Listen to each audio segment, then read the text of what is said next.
has one of the NFL's best on each side of the ball. Steve Smith, you know his numbers call, yet he always gets open. Now with a key compliment, the Panthers look to strike early and often. Julius Peppers, an extraordinary blend of athletic finesse and defensive ferocity, setting the tone for a defense that has already ended the season for one Bucs quarterback. Can John Gruden's rookie passer and big-name defenders stop the stars of the NFC South? Tonight on Monday Night Football.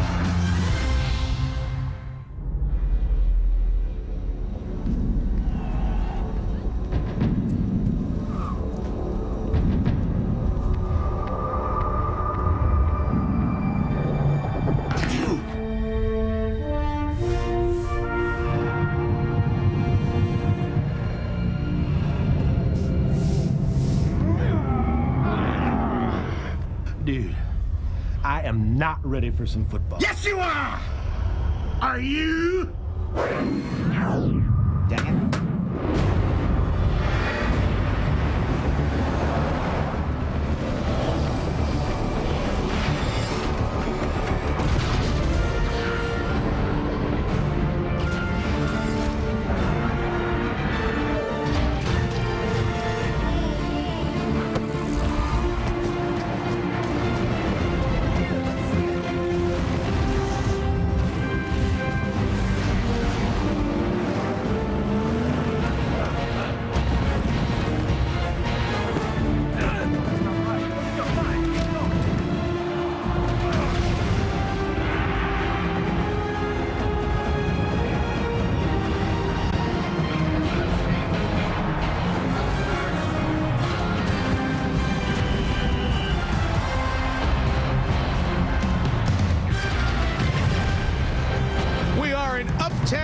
Charlotte, North Carolina. On this glorious November night, the second half of the season begins for the NFC runner-up from 2006, the Carolina Panthers.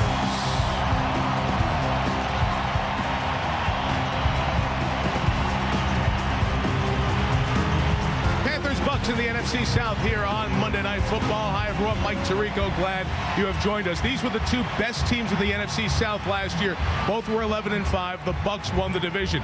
But now as they take the deep breath and set sail for the second half of the season, really tough task for Tampa. You know, they lost their first three games, lost to Carolina in the first meeting. In that game, they lost their starting quarterback, Chris Sims, to a spleen injury for the rest of the season.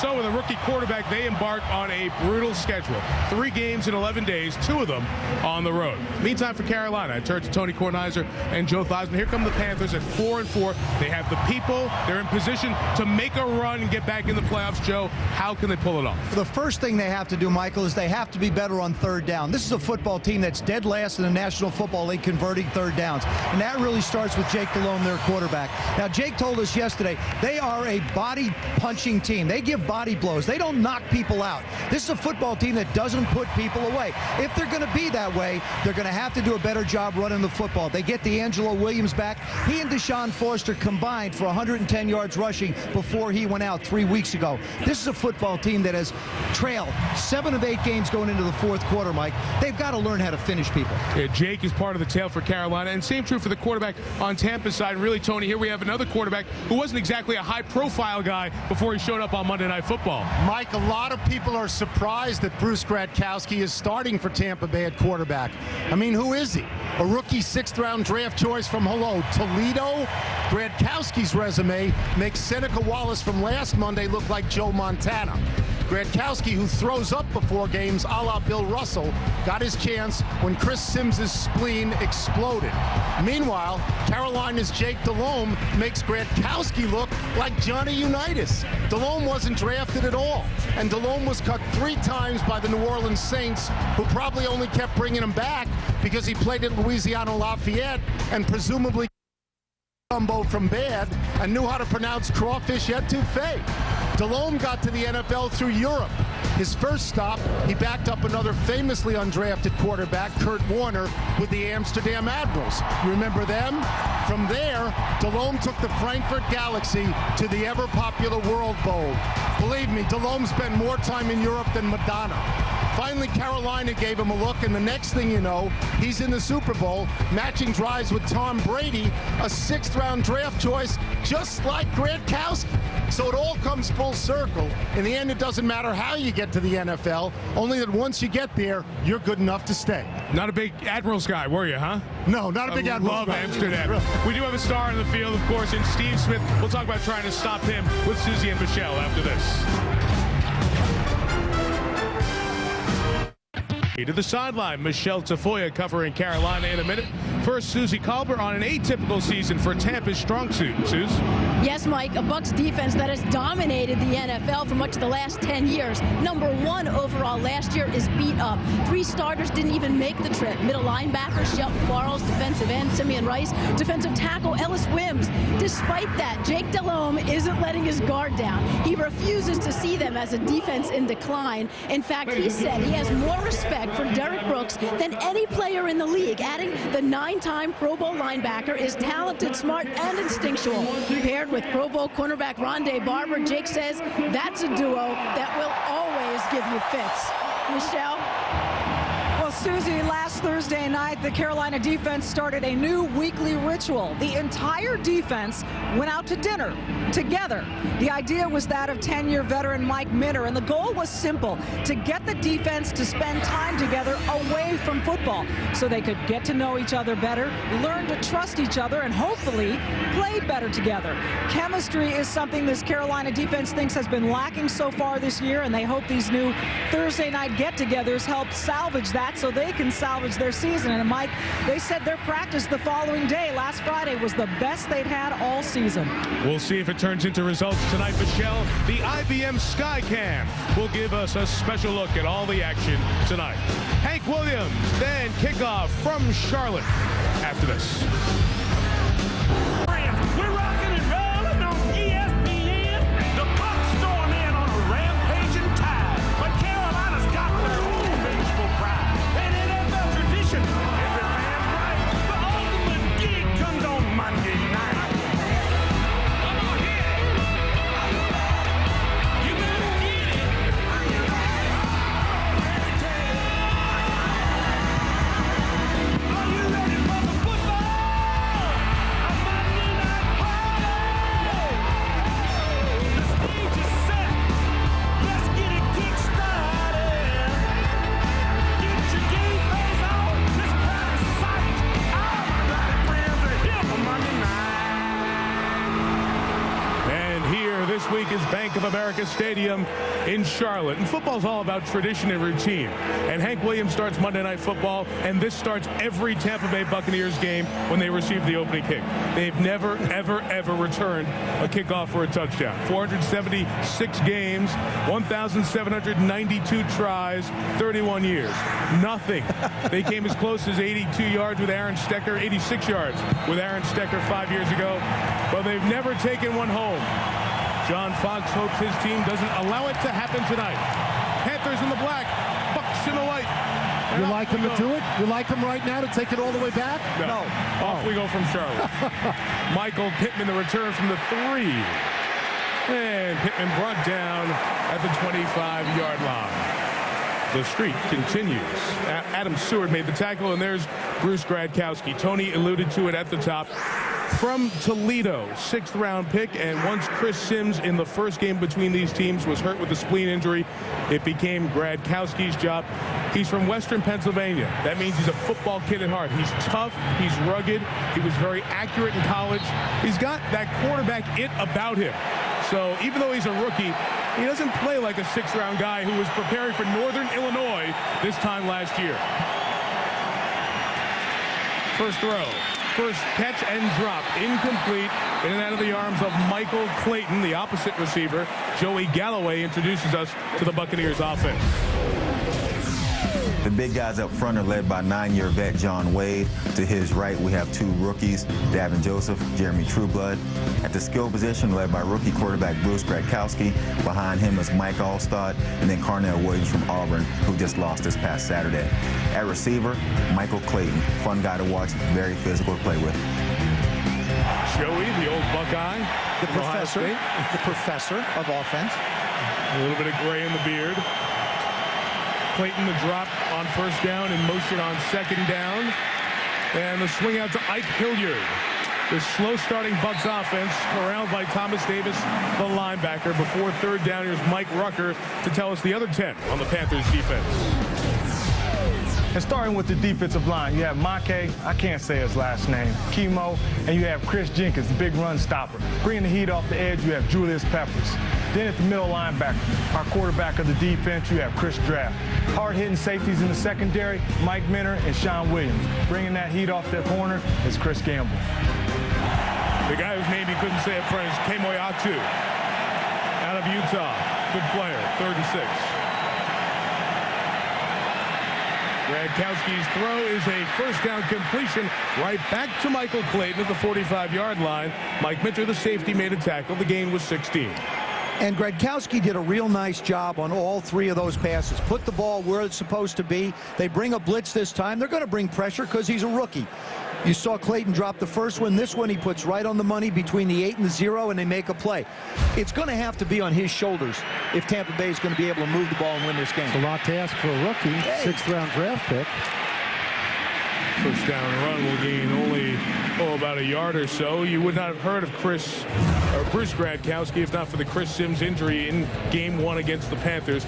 Not exactly sure which play it was, but his spleen was removed that night after the game. He only missed 2 plays in the game, officially put on injured reserve a couple of weeks ago, thus officially ending his season, and Chris not under contract for next year. So we don't know what the future of John Gruden's quarterback position is. Chris not with the team. He's watching back in Tampa tonight. He's doing fine. He's traveled to the game as a flag comes down here for movement. Traveled to the game at the Meadowlands 2 weeks ago, which he was looking forward to, playing in the Meadowlands where his dad Phil was a star. But back home here this week, and certainly watching tonight. We learned fascinating things in our research about spleens. Defense number 99. 5-yard penalty, still second down. We learned, for example, that obviously you can live without a spleen, since he doesn't have a spleen. Later in life. What does it work with? It works in filtering out the toxins in your system, but other organs will take over that role for a small fee down the road. That fess up. Who got that in the meeting? Who was right in the meeting? Steve Hurt Googled it. You asked for it, and you got it, and you were fascinated Steve, by who it. handles all of our research and information. Susie Colbert was the one who correctly said flushes out all toxins right. first. It's second down and 3. Just thought I'd throw this in with the medical conversation. After the 5-yard flag.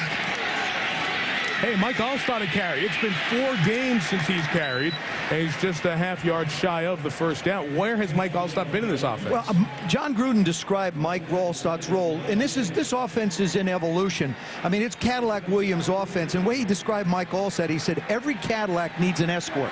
And that's what Mike Allstott has become. He played tailback in this offense. He's played fullback. Now he is a true fullback. That's his role. Carry the ball occasionally, and an instant like this on 3rd and short again. Are you saying this is the guy you give the football to? You looked him up under escort services? Find the yellow pages? Okay. They run back with Allstott pounding through, twisting forward, and looks to keep his feet alive enough for the first down. Let's check the spot first. You see the Buccaneers and their struggles on offense. We'll have a measurement. Their struggles on offense out of the gate. This is nice for them because John Gruden's team, the last 2 games against the Giants and the Saints, they have not had a first down picked up in their opening 6 drives. So this is encouraging to at least hold on to the ball for a minute or 2. And in 8 games, they've scored a total of 7 points in the first quarter. And John Gruden always animated in the way he likes to get things done. See, now he's having trouble with the communicator, so he can't get to Gradkowski, and that's got him all upset. By the nose of the ball, they'll have the first down. And that was interesting, Joe, because Gradkowski ran over to the coach on the play before. As you know, the head coach or the offensive coordinator has a walkie-talkie system into the player's helmet so he can get the play call that cuts off before the play clock runs down. And if it doesn't work, it becomes a nightmare, especially when you have a rookie quarterback that you need to talk to a lot. First down picked up in Carolina territory. Gradkowski play action, wants a lot, and Joey Galloway breaks free, but couldn't run down the deep ball. Galloway, who still has extraordinary speed for a guy who turns 35 next Tuesday, almost hit an opening drive home run. Wow, what an opportunity. Joey Galloway, they run great play action because they've run the ball. Now, he's wide open down the field. This is one you just hang up, and even if he has to pull up short to make the play, Gradkowski just throws it out there and tries to let him go for it instead of putting up where he even stops to turn it into a fair catch would have been fine.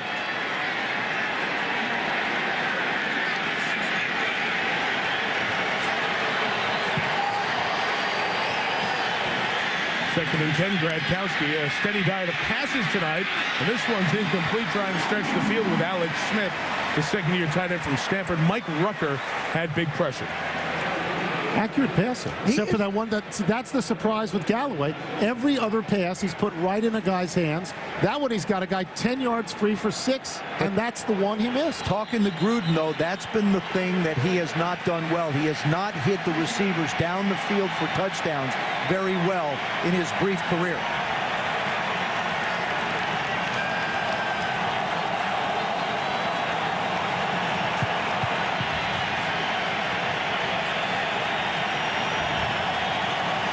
Third down, 4 receiving options. Gradkowski taking off. He'll be 5 yards shy. Julius Peppers aboard his pass rush to come make the play. And on 4th down, the Buccaneers will kick it away. But if you're the Tampa Bay Buccaneers, you have to feel pretty good about being able to pick up some first downs. You had people open. You had an opportunity to make a play. Although Gradkowski didn't get it done. You got to feel great. You got him there. As Mike said, the last 2 games, they went 3 and out 6 times in a row to open games. They kept it longer than they've kept it all year in this one drive. Now you can't kick this in the end zone. Pro Bowler from last year, Josh Bidwell, okay at pinning teams inside the 20. Will get one here, but only a net of about 23 yards, and is down to 17. Frustrating with the communication on the sideline and the missed home run shot as Galloway couldn't run it down. Carolina set to take over. You saw there was a struggle with communication from John Gruden getting the plays in via walkie-talkie to his quarterback. Even though it wasn't working for Tampa, Carolina is still allowed to use theirs. There's no equity rule, as there has been in the past with communication from the coach's booth to the sideline. So on first down, Jake Delhomme hands to Deshaun Foster as he runs for a few yards. Here is Delhomme to introduce us to the Panther offense that he runs. Starting up front, we're led by Pro Bowl left guard Mike Wall, and protecting my blind side, left tackle Jordan Gross. Our 2 receivers on the outside are our 2 sticks of dynamite, and Steve Smith and Keyshawn Johnson. Our 2 running backs we have are Deshaun Foster and a healthy D'Angelo Williams, and blocking for them is Carolina's own Brad Hoover. Williams has missed the last 3+ games with an ankle injury. We'll see him later on. It's right back to Foster. Bounces it to the right side, and the big stick will keep him shy of the first down. Jermaine Phillips made the play, and Derek Brooks introduces us to the Tampa Bay defense. Hello, America. Starting up front, leading our defensive line, we got Greg the Crane Spires. And making his first start of the year, Dwayne Dirty Red White. In the middle, making his 3rd start of the season, Barrett Rude. And leading our last line of defense, the secondary, led by Mr. 2020, Rondé Barber. And as Susie told you at the beginning, Simeon Rice, Shelton Quarles, Ellis Wims off the defensive front 7 out for Tampa tonight. 3rd and 3 for Delhomme, for Steve Smith. First down, 47-yard line. Pick up in 22. Mike, I'm standing here looking at this defense, and they've got Torrey Cox, number 27, lined up in press coverage on Steve Smith. You cannot allow anybody to cover him one-on-one. Delhomme just hangs the ball up against pressure. Smith does a wonderful job adjusting to it and coming back. I just think you have to jam this guy at the line and not allow him to affect the game the way he can in a big way. Last year, he was their entire offense. Almost everything that they had. 3 catches. You'd think Tampa Bay in the same division would know that. First down run. Foster loses a yard. You think Smith is tough? We asked Rondé Barber, the Tampa corner, about the challenge playing Smith here tonight. Steve makes you change the way you play the game, and obviously Jake has a lot of confidence in him. He'll put balls on him when he's covered, and he'll make the plays. So you just got to know who you're up against. It's this type of game where you raise your level of play. It's the only way you can compete with these guys. Ronnie Barber said of Steve Smith, he will outwork you. He's willing to outwork you no matter how hard you work. He will still outwork you. Plays with a chip on his shoulder. 2nd and 11, headed that way again, and Smith could not hang on. Pass ruled incomplete, and it will be 3rd down.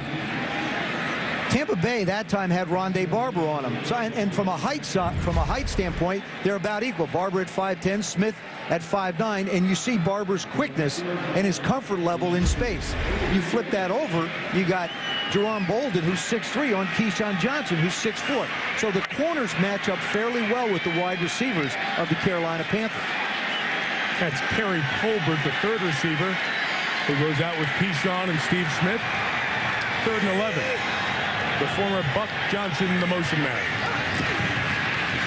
And a 3rd and 11 run will come up shy of the 1st down with Foster. Got it across midfield, but the home folks say, hey, 4 and 4, 15 days we've waited, and you're giving me that on 3rd and 11? They need to run the football more. You sort of have to take the fans out of it. Early in the game, you want to be able to play the field position, create opportunities. That's the 2nd time they booed. Did you hear some boos when Galloway ran free and almost got the touchdown?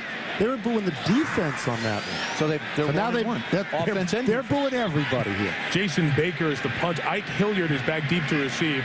Mark Jones, who's returned punts a lot for the Bucs this year, was cut as they needed to make room for defensive linemen. Fielded at the 5 by Hilliard. Gets it to the 17. Return of 12 after a kick of 44. Richard Marshall made the tackle. Brooks in the defense. Get Carolina off the field. Charlotte. Really? Is it just Charlotte and then there's Uptown? No. It's just downtown is Uptown. Yes, it is. Bruce Gradkowski comes back on the field for John Gruden's offense. Let's see if the headphone communication is all settled. We'll see 10 quarterbacks taken ahead of him. From the 16, he stumbles trying to get it back to Cadillac Williams. Loss of a couple. Here's Susie Colbert. Gradkowski on the sideline as a rookie gets a lot of coaching, number one, from his quarterback coach, Paul Hackett. He's the calm voice of reason, says things like, it's going to be a long game, you're doing great. That's in contrast to John Gruden, whose tone usually includes yelling. And some good-natured yelling, Susan. I just saw that. But don't you get the sense John Gruden likes Bruce Gradkowski? It's almost like likes attract. He really likes Gradkowski. Yeah. They're kind of cut from that same tough-minded cloth. I think they're a good mix. Rolling, pressured by Davis. Threw incomplete for Clayton. Thomas Davis, nice pressure. Gradkowski has so many things to learn. I mean, he didn't get the benefit of a training camp like Chris Sims has had because he was the starting quarterback. They go through so much. Gruden told me they practice 144 plays on Wednesday and Thursday. Gruden's screaming. Well, he's calling the plays. In case he can't hear him through the mic, he wants to make sure he can hear him out there. So you said 144, is that a lot? That's about twice as much, almost 3 times as much as they go through. It's 60 plays just for a walkthrough before you start practice. So they're trying a cram session with him. 3rd and 12. Peppers was double-teamed, deflected it, but Allstott caught it, loss of a couple of yards. Key guy to watch is always Julius Peppers. Every time the Panthers play, he affected that 3rd down. How many plays did you say? 144 plays? Why don't they cut it down and find something that works for him because he's just a kid? Well, he's trying to get a lot of work done. Julius Peppers doesn't even jump for that one, by the way.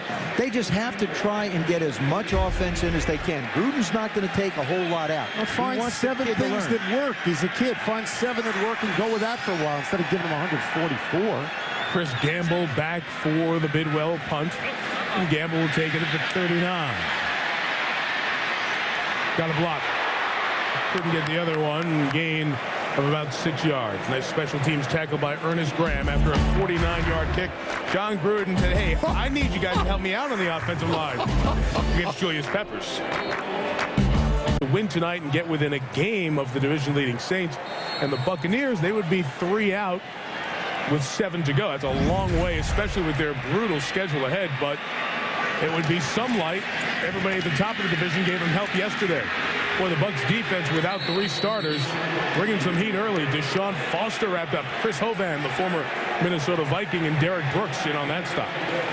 You have to remember, the Carolina Panthers are the worst third down converting team in football at 24%. That makes them worse than Oakland at something on offense, which is unheard of.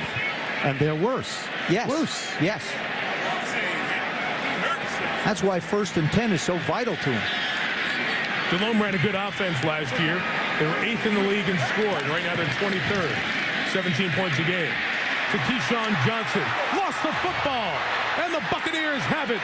Looks like Dwayne White, the defensive end, starting for Simeon Rice, comes up with the recovery of the fumble by the former Buck. And he's got a lot of guys we knows on that other side. And the hit to knock it free coming from Rondé Barber and Jermaine Phillips. Barber from behind. He's the one who knocked it free. The recovery by White. 2003, Keyshawn Johnson was a Buccaneer at almost 300 receptions for the team. Had a very good game, scoring twice in his return to Tampa, but disappointing there as Keyshawn put it on the ground and his good buddy, guy who he went up against a lot in practice, Rondé Barber, knocked it out. Chance for Gradkowski. Galloway slipped, got up, and caught it. What a play by Galloway to the 21, into 27. I like the confidence, Michael, that John Gruden is showing in Gradkowski.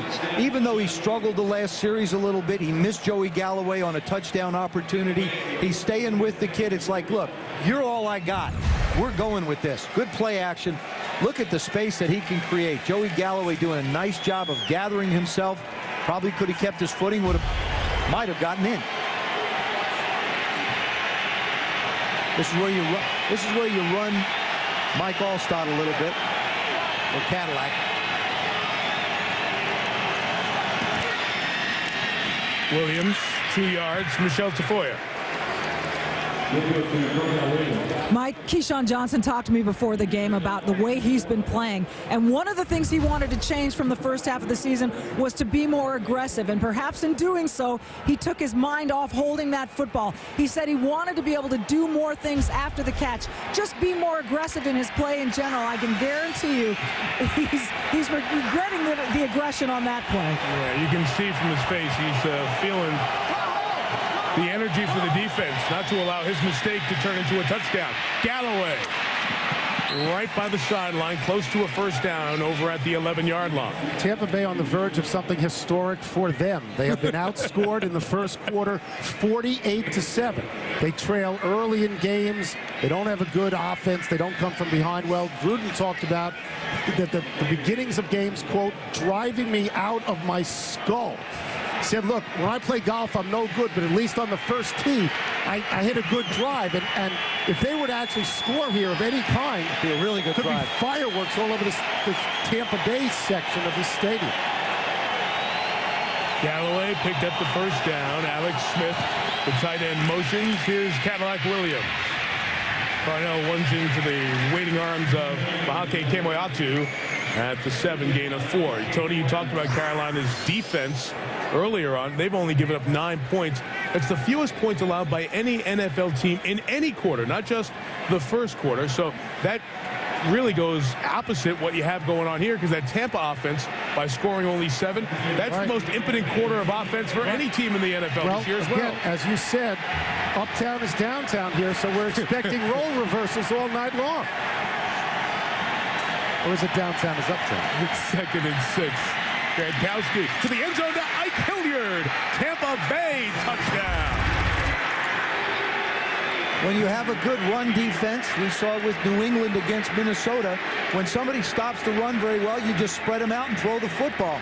And even though he's a young quarterback, did a real nice job of putting the ball places. Doesn't throw it hard, doesn't overthrow it. Ike Hilliard goes up and gets it. 10 years. His first touchdown.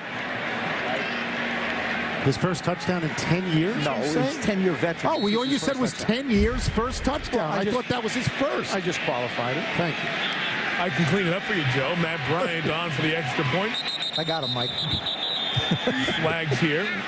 No, it's his first touchdown in exactly a year. His last touchdown, November 13 of last year. That's right. False start. So you're only off by the number 0. 74. 5-yard penalty. Retry. 9 years. So the Keyshawn Johnson fumble turns into a touchdown after Keyshawn early on in the game in Tampa got on the board and scored 2 against John Gruden. Let's not make Gruden feel good that it happened because of Keyshawn. They are not the best of friends. And let's not forget about the drop that Keyshawn had against the Cowboys 2 weeks ago that may have turned that game around. A little bit longer, but Bryant bangs through the extra point after the first allowed touchdown in the first quarter this year by the Carolina Panthers. Out of Toledo, Bruce Gradkowski rocketing onto the scene. Rocketing. Okay.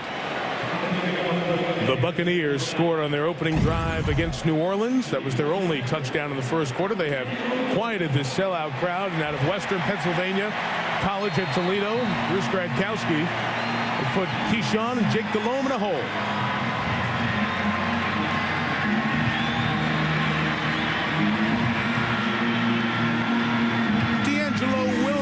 The rookies back on the field for the Panthers, returns his kickoff from the 2. First action, 3.5 games after the ankle injury, taken out at the 27-yard line. Huge college football game Saturday. Here's Brent Musburger. A century so young already has its game, courtesy of an age-old rivalry. They always meet this time of year, but never before like this. 1 and 2, a dream on the line. And America on the edge of its seat. Carve it in stone. That's where it belongs. November 18th, 2006. Michigan and Ohio State. Cannot wait for Saturday. As a matter of fact, we can even update that. Coverage is going to start at 2:30 Eastern. The game's so big, we're going to move it a half hour earlier. Really, college game day at 10 in the morning on Saturday will get you going. Deshaun Foster with this carry, gain of about 3 yards to the 30.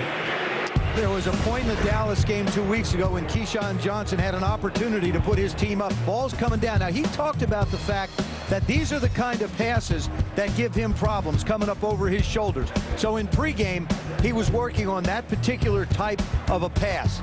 He's much better when he stops and can use his body and make the plays that way. And then on the last drive, it was the catch, then the run.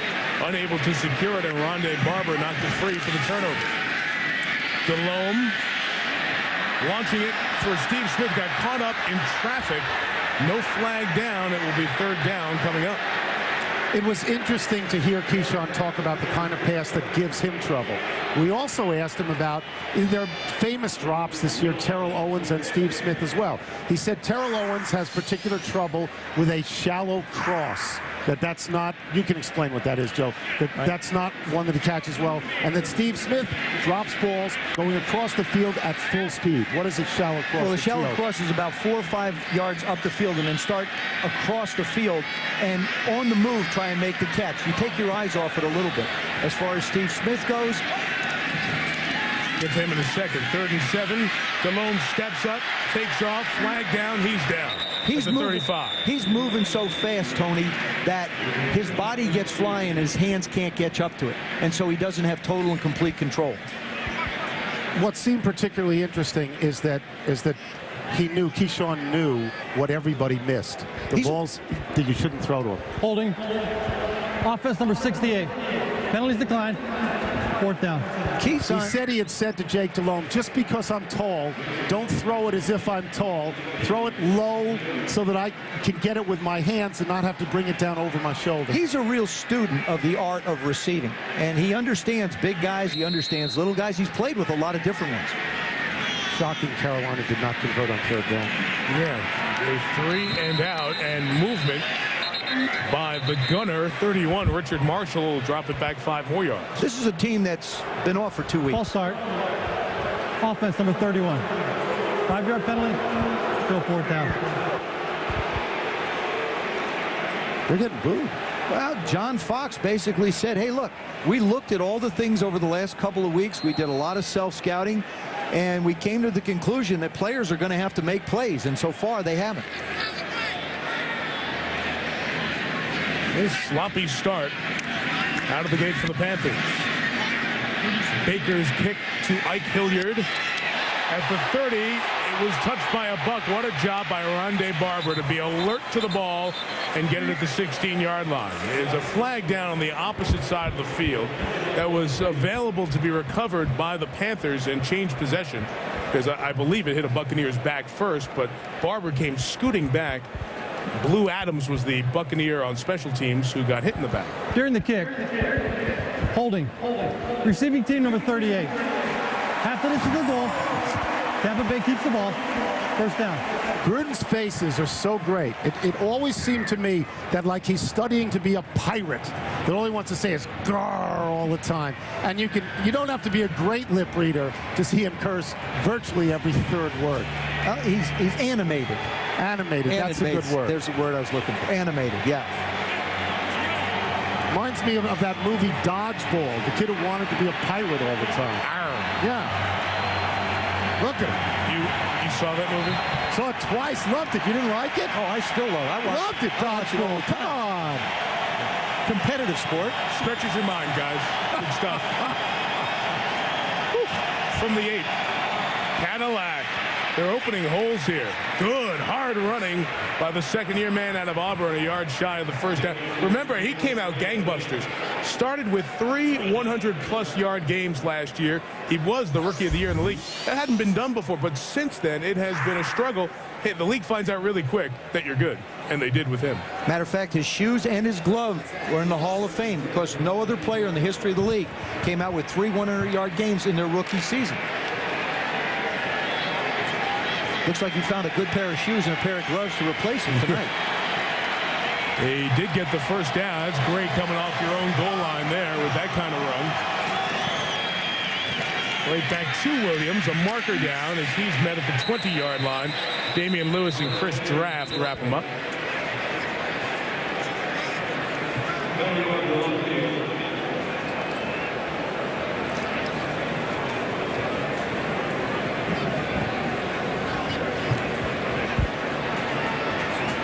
Be glad to take it. They'll move him back 5. Illegal formation. Offense. An eligible receiver was covered up. 5-yard penalty. Repeat first down. The Panthers lost their first 2 games without Steve Smith, then won their next 4 games. So looked like they had things back rolling. Then they come up with the back-to-back losses, including the loss to Dallas, 35-14. The last game, an implosion 2 weeks and a day ago when they gave up 3 touchdowns in 9.5 minutes. And that was here. Yes. They can't lose this game. Right. They can't do it. They've had 15 days to prepare for a home game against the 2-6 team. Could this guy be the next one? A very good opening drive from Bruce Gradkowski. He's 2-3 as a starter this year. Now, you don't want to start running to big, wild expectations, but why not? He doesn't look like a 6th-round quarterback starting his 6th game on the road on Monday Night Football against Carolina's good defense, leading 7-0 as we get the second quarter started. Neither did another guy by the name of Tom Brady. Looked like a 6th-round pick either. That's the round Gradkowski was taken in the draft last April. This is 1st and 15. The flag was the last play. Cadillac Williams trying to bounce to the outside. And ready and waiting was Ken Lucas, along with Niall Diggs for the loss of yardage. I got a chance to see a lot of him in the Mid-American Conference. And in the championship game up in Detroit in 2004, he had a dislocated left shoulder and a broken right hand. He hurt his shoulder 4th play of the game. The hand midway through the second quarter of the game. What did he do? Threw 3 touchdown passes in the second half. Was the MVP of the game. Beat Miami of Ohio 35-27. So if you didn't think the guy was tough then, here he is with a bad shoulder, broken hand. Goes through the championship game and wins the conference title for Toledo.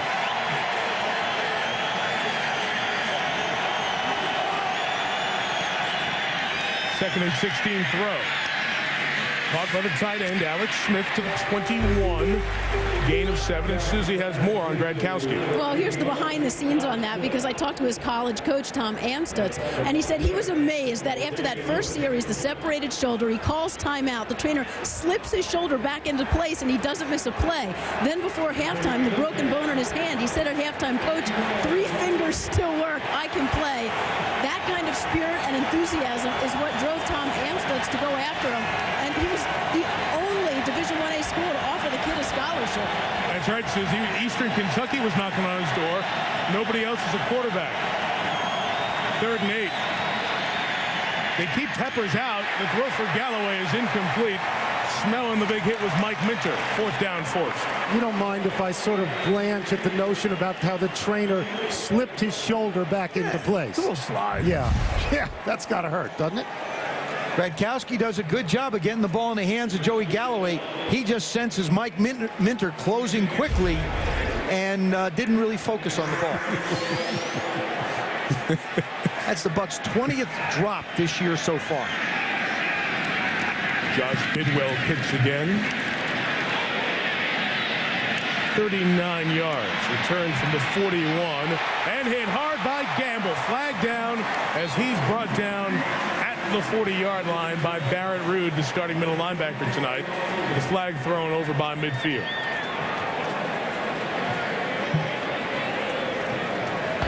During the return, illegal block in the back.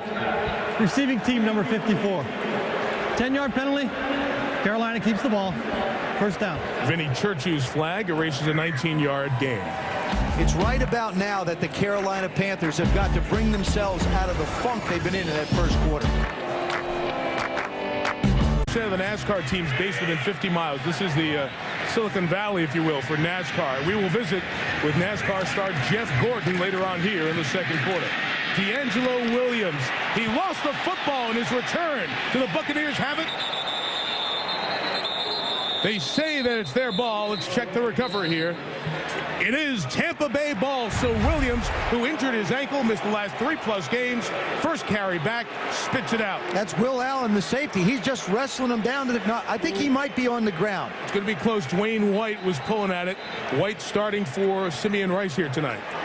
Anytime guys get up inside, if somebody's holding on, they're going to try and yank it out. This will be one that John Fox The should ruling challenge. on the field is the runner is down by contact. Okay. Interesting, because the referee came out of the pile and pointed to Tampa Bay. And the Bucs offense was already on the field. So then it would be beholden on Gruden if he so chooses to challenge at this point. Now there's a rookie that hasn't played in 5 weeks. And it doesn't take long to lose the speed of the game and get yourself in position where people are pulling and yanking at the ball and it sneaks away from you. Now, if John Gruden is to challenge, and they're going to here, the flag has just come out. Tampa Bay is challenging. They have Bruce Allen, who runs the football operation, the son of the Hall of Famer George Allen, upstairs, and he watches the monitor and is on board with John, and Bruce so dialed into all these specifics. He's the one who tells Gruden if you should challenge or not. Now, the conversation would be about, I would imagine, can you challenge this play? And they should be able to. Yes. Tampa Bay is challenging the ruling on the field of down by contact. Flag timeout. Flag didn't just come out. He threw it about 35 yards to the middle of the field so everybody would see it. Fumble or not? Answer when you come back. Down by contact. New rule in the NFL this year. Down by contact calls may be reviewed by instant replay. So that's what Bill Vinovich is looking at under the hood. See the running back, D'Angelo Williams, his knee comes down there. The action's happening on the backside of that as the defensive end, Dwayne White, is pulling it out from Williams' arms. Irrefutable evidence, and it's so difficult to tell whether the ball is out before his knee gets there. Knee down there, and the question is, does Williams still have possession of the ball at that point? After reviewing the play, the ruling on the field stands. And Tampa Bay is charged for first. Timeout. That's very similar to a ruling in the Bears-Giants game last night at about the same exact point of contact with possession still belonging to the running back. So the Buccaneers lose a challenge. They have 1 left and a timeout. They have 2 left in this half. And for what it's worth, that change in the rule of down by contact, there have been 3 overturns by using that new part of the rule book for instant replay thus far this year. That was a great addition by the competition committee to be able to allow teams the opportunity to gain possession in an instance like that. So after all that, no gain. 2nd and 10. And Delhomme to the air to Brad Hoover. Carolinian gains 5 before 3rd and 5. Bill Pito, please, for SportsCenter, 30 and 30. All right, Michael. Former Miami Hurricanes and Cleveland Browns coach Butch Davis is returning to the sidelines. He's a new head man at North Carolina. Will replace John Bunning, who's done at the end of the year. Jason Campbell is the Redskins' new starting QB, replacing the bench Mark Brunell. Campbell's been inactive for all 25 games of his pro career. Next SportsCenter after Monday Night Football. Billy, he'll make his debut against the Buccaneers on Sunday down in Central Florida. And by the way, no Clinton Portis in that game. Portis out 3 to 4 weeks with that broken hand. So things continue to be tough for the 3 and 6 Redskins. 3rd and 5, Panthers. Delhomme complete to Steve Smith. So good after the catch. Stretching forward, and the mark is going to be where the ball was when his knee was down. That's shy of the 1st down, and it's going to be 4th down. So those of you just tuning in, let's get you updated on what's been happening. Keyshawn Johnson caught this ball mid-first quarter. Rondé Barber, his former Buck teammate, knocked it out. Dwayne White comes up with the recovery, and Tampa Bay turns that around. Bruce Gradkowski, 3 of 3 on the ensuing drive, including the 7-yard touchdown pass to Ike Hilliard. And Tampa Bay scores a touchdown for just the 2nd time in the first quarter this year. That's our only scoring here in the first about third of the game. 7-0 Bucks, and the Panthers kick again. Carolina only has 1 first down tonight. Fair caught at the 17-yard line by Ike Hilliard. 34-yard kick, and from the heart of racing country.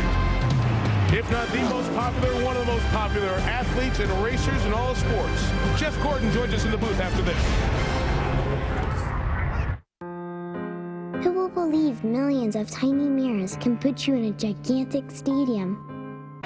Who beat the Buccaneers at Raymond James Stadium in Week 3. Haven't had a big impact from Julius Peppers in their defense yet, and they trail it 7-0. They booed them punting that ball. They wanted them to go on 4th down. They can't make 3rd downs. Maybe they can make 4th downs. Bruce Gradkowski brings the Buccaneers back out. It has good mobility and smart enough just to get rid of it there as that pass is incomplete. Well, the NASCAR season, Nextel Cup season, coming to a conclusion, and Jeff Gordon, one of the most, if not the most popular driver in NASCAR, joins us. Jeff, you couldn't get the win in Phoenix yesterday, so you're just on the edge of the chase going into the final race at Homestead, but still another great season for you and the team. Yeah, no, it's been a great year, a big rebound from last year, missing the chase, and it's been a great year for us as well as Hendrick Motorsports with Jimmy Johnson leading the points, and we got a shot at 5th in points, so we'll try to sneak in the top 5. Tony's going to break down the point system for us here in a minute. Yeah, right. 2nd down for Gradkowski, who takes off and is brought down by Peppers. If Tony can break down the Panthers offense a little bit too, I'd like to research that a little bit. Can't do any of those things, but I'll ask you the question that everybody laughs at me about. The chase comes down to 10 drivers who qualify. I think every week one should be bumped out like American Idol. I think we need Survivor. Right. So why do you have 30 different cars in the race? Well, I think that one thing they should think about next year is having those 10 drivers have their, or however many are in the chase, have their own point system, so it's not so much affected by the other 30 guys or 40 guys that are out there, and or, however many are out there besides the chase guys. And so I think that'd be a great call, and I think they should eliminate maybe after every 2 or 3 races. I think it'd be great to eliminate. So I think it'd be very exciting. I'm glad you're on my side. I'm on your side. 3rd down pass is incomplete. Chris Gamble, the corner for Carolina, went down on that play, and this one helped off. This one has a chance of being intentional grounding too, because I'm not sure whether Gradkowski was out of the tackle box, but I can't tell you how exciting this is for me. I had a chance to go over to Richard Petty's to the track here in Charlotte and get in a race car. I get in the car. I drove the car. It's one of the most exhilarating things I've ever done in my life. Look at that. I can't even get in. Yeah, well, I'll tell you, it was so. I mean, that's you driving. That's me, man. Well, that is me. I was told by management they wanted you to be strapped to the hood, not driving. No, that's what you wanted. By the way, that was not a slow motion camera. That was the actual speed show. Oh, thanks a lot, Jeff. Here I am, all excited about it. 129 miles an hour. I'm really excited that you got a chance to because none of us can get the opportunity to feel what it's like to be out there in the field, in an NFL game. So I think it's very cool. The focus that you have for those 3 hours with 41 other cars on the track are unbelievable. Steve Smith goes back to get this punt. Last week he said, I'm done catching punts. changes his mind, gets it at the 26, reversing his field, needs to pick up 2 more blocks. Flags down. He got pushed in the back, so all this will be negated as Smith is finally brought out of bounds over at the 32-yard line. Remember the end of the Dallas game when the implosion happened for the Panthers? They gave up 3 touchdowns in 10 minutes. John Fox heard after the game his star Smith say, hey, even though I've returned a punt in the NFC Championship game against the Bears, or the playoff game against the Bears last year, excuse me, I don't want to do this again. I'm done with that. Well, 15 days later, during the return, changed his mind. Illegal block in the back. Receiving team number 31. After this is the goal. Carolina keeps the ball. First down. It's the second special teams penalty on Richard Marshall. The Panthers still stuck in reverse. We'll continue with Jeff Gordon after this.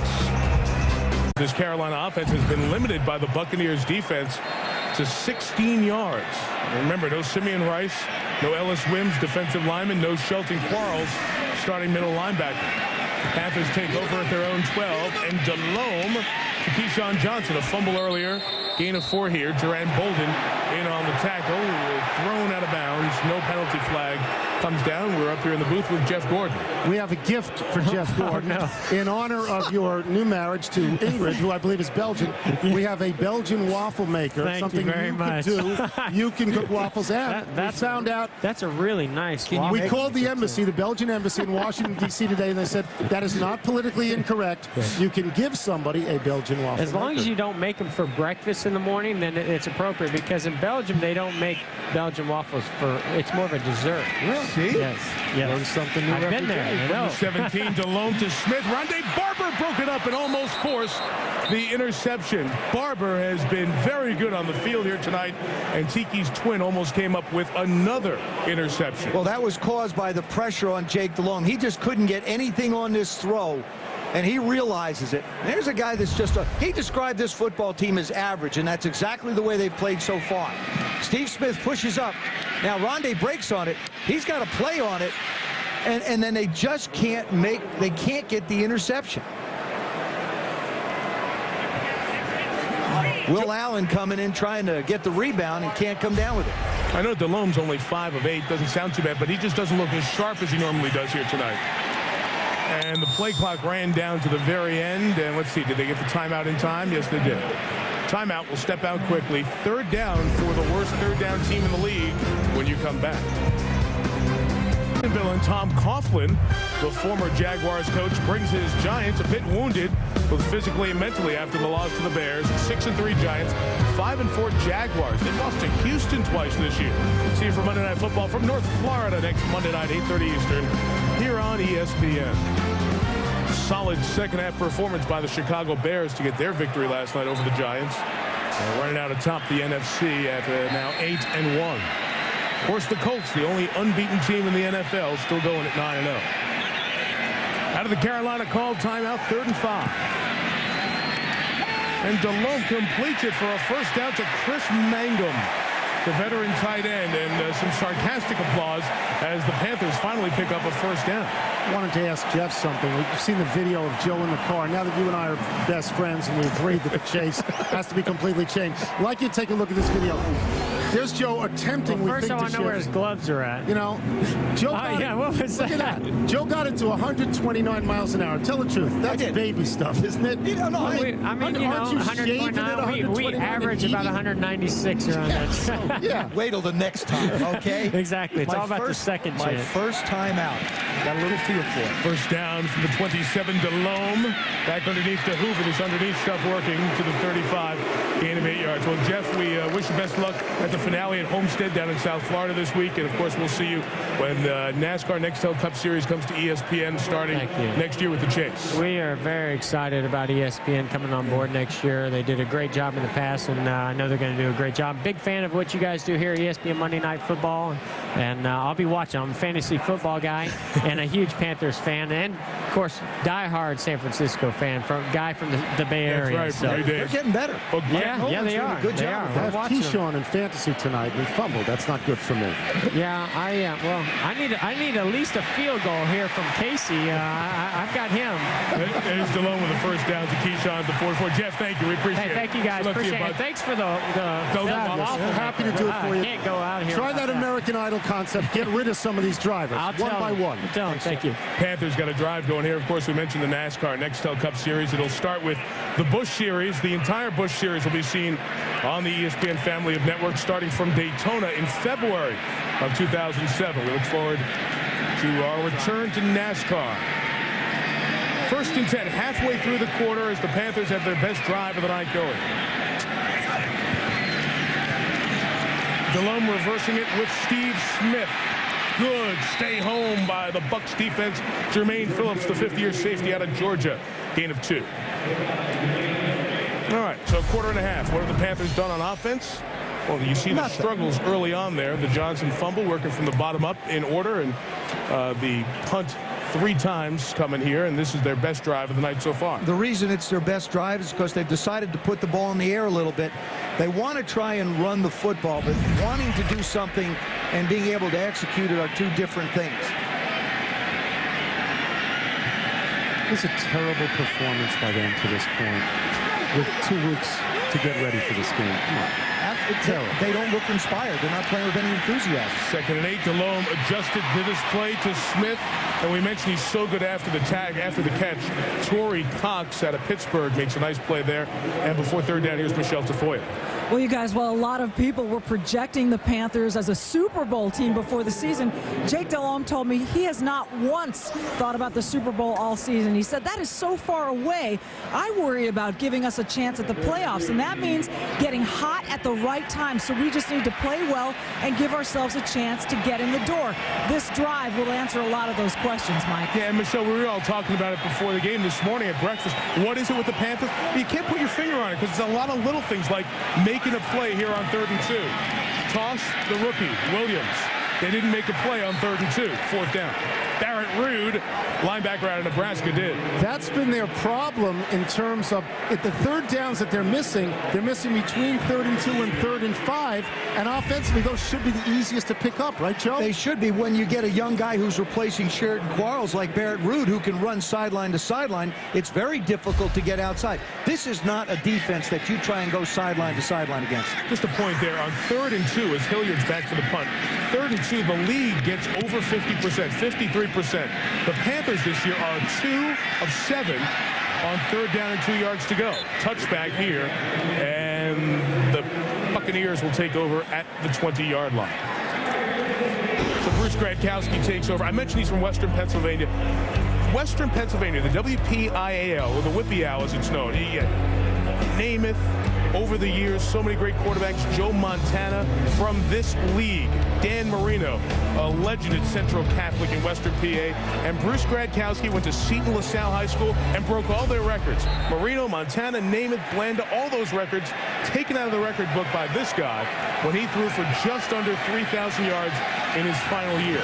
So he comes from good stock for sure in Western PA. Williams the run, and there's no gain there. Look, it's an extraordinary circumstance when a 6th-round draft choice becomes a starter in the league. And obviously, it didn't happen necessarily on merit this time. It happened when Chris Sims went down. But I asked Gradkowski the other day, what is the dream when you walk in that game for the first time? By the way, he's very ebullient. He's like Beaver Cleaver. He said, I get in, we win out. We go to the playoffs. It's a storybook ending. The rookie comes in and saves the team. I said, so the dream is never 3-13? He says, never. If it happens this year, then next year we come back and go undefeated. It's a good dream. It fits his personality to be that positive. 2nd and 10, screen set up with Allstott. Mike Allstott doing that rumbling, bumbling, stumbling. Shy of the 40, out of bounds at the 37. 1st down, gain of 18. Gradkowski doing a good job, trying to do a good job, and now there comes the pressure on him. He manages to just get it off. What you want to do on a screen, get the defenders to come to you and then find a lane to get the ball. It's not easy. Lots of hands, lots of bodies to work around, and it looks like Tampa Bay, for a balance with the youth that they have, they've featured Mike Allstott a lot more so far in this game than they have the previous 4. Only carrying 4 games. Yeah, that right tackle, 65, Trueblood, a rookie, doing a decent job on Peppers until now. Julius gets through a double team and gets the sack. Just about to tell you what a nice job the rookie has done here. And he busts on through the double team to get the sack. Well, the problem is it's a double team. One of the guys is a rookie, Jeremy Trueblood, on the right side, is trying to block him. Well, that's not going to work. And he's going inside another rookie, David Joseph, who plays the left guard. And I mean, it's the best defensive player in football, Julius Pepper. He is unblockable when he sets his mind to it, and you can't try and block him with a rookie one-on-one. 2 sacks tonight for Peppers, 10 on the season, best in the NFL in the last 2.5 years. And a hello from Chris Jenkins over the nose of the center, John Wade.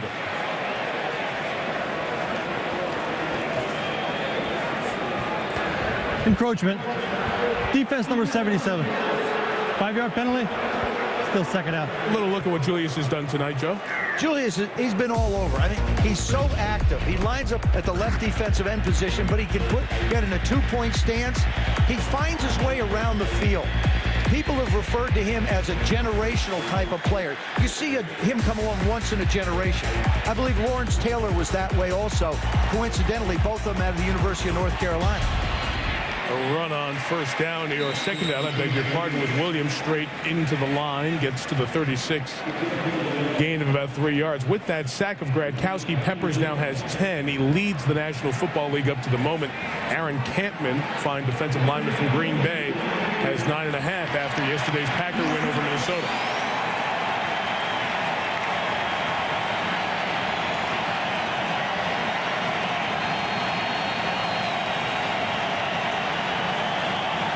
Michael Pittman also in the backfield for 3rd and 12. 5 receivers out there. Gradkowski, Ike Hilliard, first down across midfield to the 46-yard line. And a pushing, shoving incident there between Chris Gamble and Michael Clayton. And certainly there should be a flag somewhere in this mess. No, they're going to let both of them sort of calm down. Wow. Mike, we talked about the job that Julius Peppers did against Jeremy Trueblood the play before on the sack, but now they send both backs out into the formation, into the routes, and Trueblood does a good job. I always thought that when you pushed and shoved like that, somebody threw a flag. I've watched a bunch of games in my life. Somebody throws a flag. They got in a fight on the field. And no punches, though. Just pushing and shoving. Okay. 2-minute warning in Carolina. The Buccaneers are driving. The Panthers haven't scored yet. Weeks later than they thought it should have. Well, certainly Jason Campbell's getting a look at a Buccaneer defense he'll be facing next week as the Redskins visit Tampa. They're pitching a shutout in Carolina at this point. First down, Gradkowski going deep for Galloway. Let's see, is it intercepted? Yes, it is. Intercepted by Lucas, even though Galloway pulled the ball away. Ken Lucas has been hurt. He's had a bad groin. He's had a bad shoulder. The bye came at a great time for him to get him healthy. This is his 2nd interception. He does a wonderful job going up, playing the ball. One of those free agents that came over from Seattle. Looks like Galloway goes up, makes the play. Lucas has it. Yeah, right, exactly, Joe. Lucas has possession of it. Joey just takes it away after the play is over. It's an underthrown ball. See, I think that's one of the things that Gradkowski has to get used to, and that's the speed of Joey Galloway. He didn't lead him enough and give him a chance to run under the ball. Now, it's a result maybe of the first one he missed him on in the first half and said, well, let him too much on that one. That's right. So he has to find that balance between the two. Just a point there, his momentum, he comes down at the 1, then his momentum rolls him into the end zone. But because they catch the knee, come down at the 1-yard line with contact by Galloway, the ball is there and not a touchback and taken out to the 20. Thus, the Panthers have to be careful and make sure they get out of this inside the 1 situation with 2 timeouts and 1:53 left. And they just get the fullback Hoover for some breathing room. The Buccaneers have timeouts, a couple of them, and we'll see when Tampa will use those.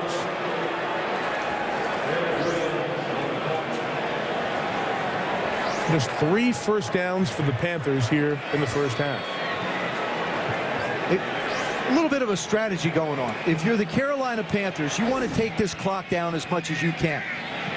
You want to run another play, force Tampa Bay to make a decision on third down. Do they want to use the timeout or not? Yeah, they've got two. You got to let one play go by. 2nd and 8. Delhomme with some space to throw. Oh, boy, he almost threw a pick six, or at least an interception deep in his own territory to Jerome Bolden. Third down, that stops the clock for you with 1:09 to go. Tampa Bay does not have to waste the timeout. That to me, if you're the Carolina Panthers, you thought they'd run, right? I thought they would. Dan Henning, the offensive coordinator, was my coach in Washington, and I felt like he would have run here, forced Tampa Bay to use the timeout, punt it away, go in at the half 7-0. You throw the ball, you stop the clock, chance for an interception.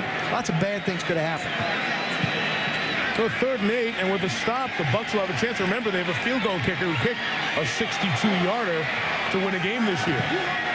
Delhomme from the end zone, intercepted by Rondé Barber. And they rule he was down by the contact made by the receiver at the 30, but Barber comes up with his 31st career interception, ties Donnie Abraham's franchise record. I don't agree with the calls coming out. The way this offense has been playing, it doesn't serve them until they can get reorganized and get rejuvenated somewhere at halftime. Delhomme just hangs the ball up in the middle of the football field, and Rondé just goes up and makes a play. The interception is good. After the play, unsportsmanlike conduct, intercepting team, group demonstration, 15-yard penalty, Tampa Bay keeps the ball, first down. That takes you from the 30 to the 45, and now forces you to get a first down to get back in field goal range. What a stupid penalty that is. What was the, what did they call that? Group celebration. Group demonstration? Group celebration. Yeah. Yep. Anytime more than one. Anytime more than one is celebrating, they consider that a group. Well, here is the watch this group demonstration. Oh, is that a... Yeah. Really, that's a group because half the Giants team does that jump shot on every play. They warned them and said if they do it again. They didn't warn the Buccaneers. So after the Barber interception, Gradkowski needs to get him down the field a little bit more. Alex Smith brought down from behind, a gain of 3 yards. Chris Draft goes down to a knee, and he doesn't feel too good right now. What a dispiriting first half this has to be for Carolina. At this point, Carolina's a 4-4 team. They have Super Bowl aspirations. They get a team they know very well in Tampa Bay that they beat once already this season. They're flat. They're supposed to be so much better than this against Tampa Bay. They got less than 100 yards in the half. Well, I mean, you have 2 weeks to prepare, and this is your effort in the first half? Mistakes, penalties. 3 first downs. Yep. Draft is off the field. He was starting for the injured Dan Morgan, who's out for the season with a concussion. 2nd down, Gradkowski behind the receiver. What a job by Clayton to catch it, scoop forward for yards to the 36 from here. It's a 54-yard field goal. There you see the 4-4 teams as Tampa Bay is now taking a timeout. Teams to start 4-4 who reached the Super Bowl. That's what the Panthers are trying to do here. The Patriots did it successfully in 01. 02, the Raiders did that, then played John Gruden's Bucs in the Super Bowl and lost. So that's why John Fox is trying to find a second-half turnaround like has become the norm around here. This has been a very good second half of the season team in the past. They do not have an easy road going down in the second half either. And they've got to play teams in their division. They looked so good. When Steve Smith came back, they were 0-2 without Steve Smith, and everybody assumed that was because Steve Smith was out. He came back. They 4 in a row, bang, bang, bang, bang. Then they lose to the second one to Dallas, where they get outscored. Was it 25-0 in the fourth quarter? Right. They don't close games at all. They have the home field here. Joe, they've got to be better than this. They look very uninspired. They've got to be better.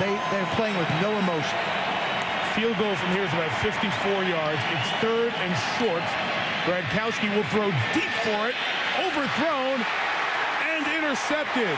Mistake there as Sean Williams comes up with his first interception of the year. So on 3rd and short, very close to field goal range, the Bucs go for a lot and give the Panthers a big break. He's just not throwing the ball deep well. This ball, right now, he's gone. Get it up. And he leads him too far. He leads him inside and too far. And Michael Clayton tries to make a play and knock the ball away from Sean Williams. So he's had 3 long passes.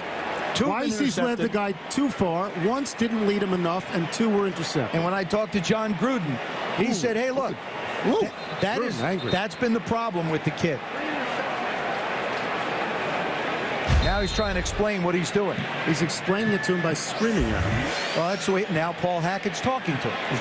So you've got both good cop, bad cop, huh? Well, look, guys, he only had 1 interception in his first 7 games, 2 here tonight.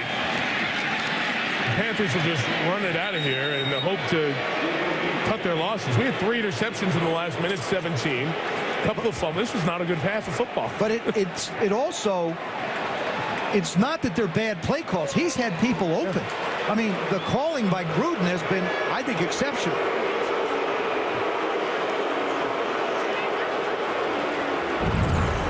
Warm send-off to the locker rooms for the Panthers. Toyota halftime show coming up with Chris, Steve, Mike, and Tommy. Fastest 3 minutes, jacked up. Quarterback change in D.C. When we come back for the second half, Susie will have what John Gruden said. Michelle will have what John Fox said. Woof. Got a tight one here and a surprise. The 2-6 Buccaneers leading at Carolina 7-0.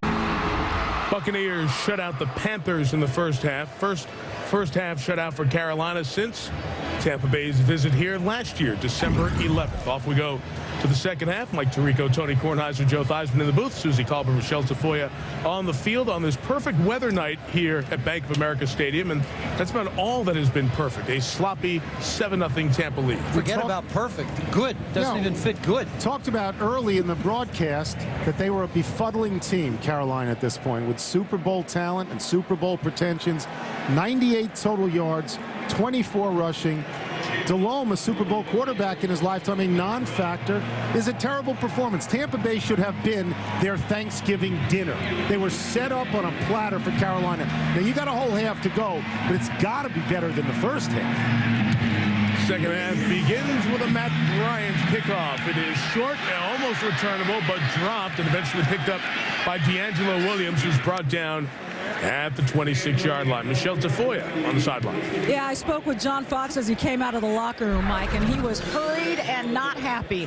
He said, we just haven't been doing well on offense, primarily because Tampa's using a lot of cover 2 defense. We expected that, but we also expected to run the ball a lot better than we have.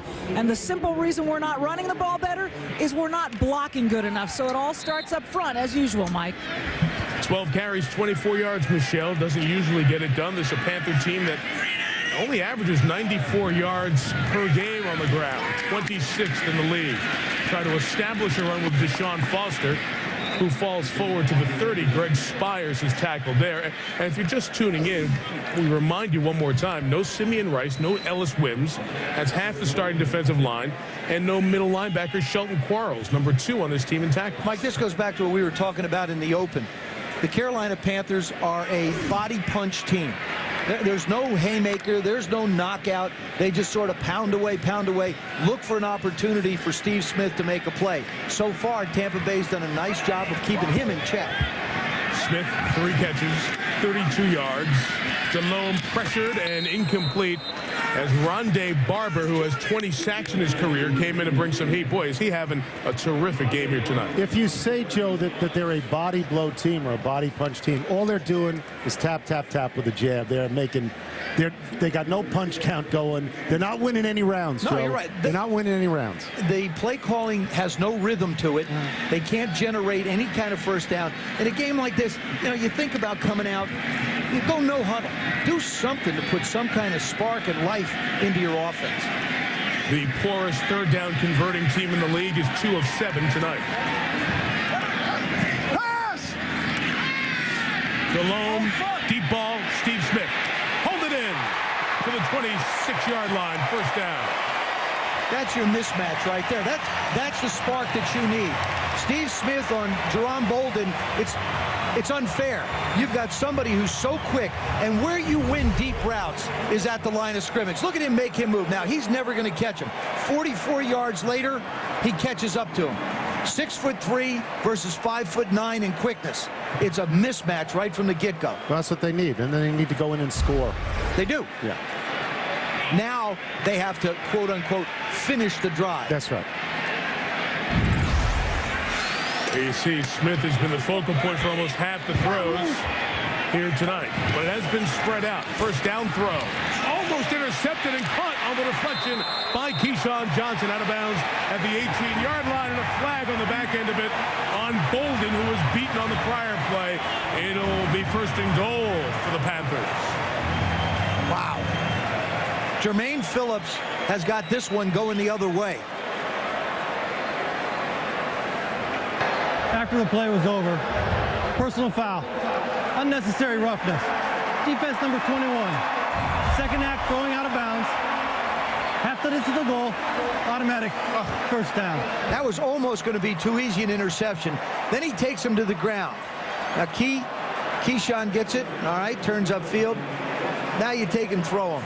Oh, what great that's acting. A flop, though. He flopped on that. That's a Tony. That's a Tony. That's Vlade Divac. Second half Tony. He flopped. Correct. Wow. First and goal from the 9. Panthers trying to tie the game. Delhomme, nothing open. Who's working for him? He threw it to Keyshawn out of the back. Incomplete. Let's see that again. Let's see Keyshawn again. Come on now. Okay, now he's touched. He's held up. And look at him flop down like that. That's WWE stuff, and again, Vlade Divac stuff. Mike, you've seen Vlade. How many times have you seen him flop in your life? It's been a couple of years since he's out of the league. But what a country. What a country. Yeah. Veteran wide receivers. No problema on that flop, huh? Veteran wide receivers learn how to do certain things. Chris Carter used to push off better than anybody in football. Got away with it. Keyshawn. Second and goal. Deshaun Foster is lined up as a receiver. No backs. 5 wide. Delhomme pumping and throwing. Smith didn't hang on, and it almost, well, let's see. It is ruled incomplete. It's ruled incomplete on the field. Then it hit the ground. Now, Derek Brooks better be careful. After 12 years, he doesn't want to run 95 yards and then expend all that energy. How many times tonight have we seen a ball pop right out of somebody's hands, either a would-be interceptor or a receiver, pop sort of straight up in the air and look for all the world that it's going to be either intercepted or caught by another guy on the receiving team? And it's a beautiful night. It's not like we saw with the Bears and the Giants when it was raining and miserable and difficult. This ball just pops up right in the air, and he's lucky. Wow, I mean, that may have brushed the top of the grass. Tampa's already used a challenge. Nothing you can see conclusively there, but man, that was so close to not making contact with the ground. Third and goal. Find Keyshawn Johnson. They're back to 5 wide here, and it's going to be third and goal from the 14 with the movement by Jeremy Bridges. Offense number 73. 5-yard penalty, still third down. It's become painfully obvious to me that the Carolina Panthers do not need any time off. Because with the time off, they look lethargic, make a lot of mistakes. Because of that dinner they had. They ate so much meat. The offense better start going together. Michelle mentioned at the beginning the defense went to dinner as a unit, trying to get cohesiveness with this team, get on the same page. Third and 14 for the touchdown. Delhomme throws complete. Foster nowhere to go, covered by Derek Brooks, former Defensive Player of the Year, 9 consecutive Pro Bowls, forces a field goal opportunity. Good pressure just by the front 4 of Tampa Bay. Remember, they're without Simeon Rice, without Wims, without Quarles, those 3 stars. Brian Kelly was lost earlier in the year, their starting corner. Well, John Casey is money in the bank here from inside of 40. 42 in a row, 6th longest streak in NFL history. The longest streak of consecutive field goals inside 40 belongs to John Casey. And he adds to his current streak with his 43rd in a row as he knocks home a 28-yard field goal. Now the Panthers score. Boy, they had a great shot at a touchdown. First and goal from the 9, but they'll take the 3. So Carolina opens with a field goal from Casey to make it 7-3.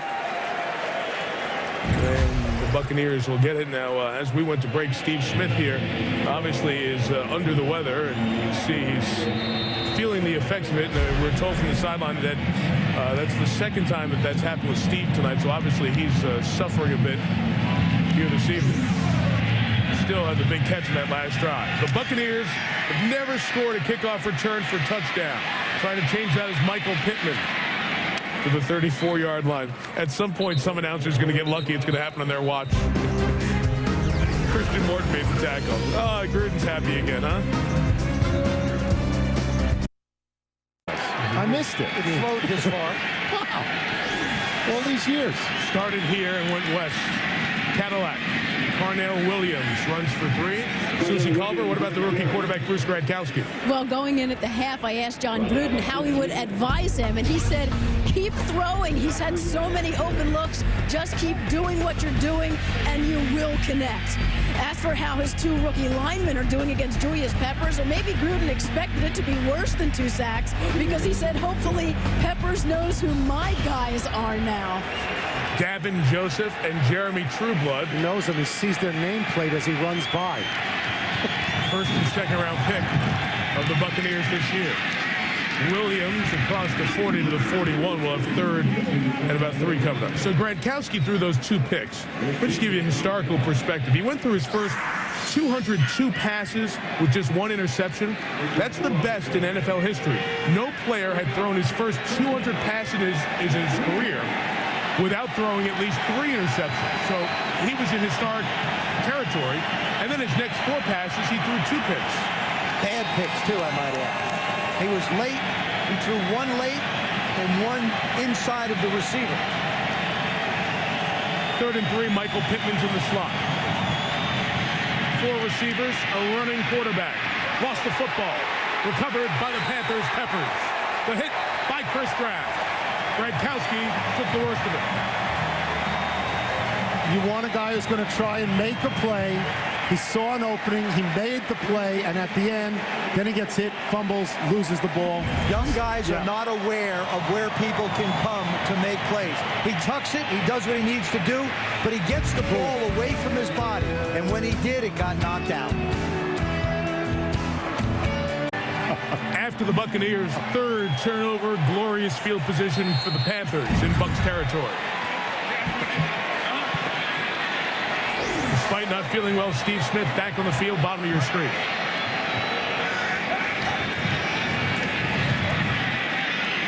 Delhomme for Keyshawn. Couldn't stretch out and bring it in.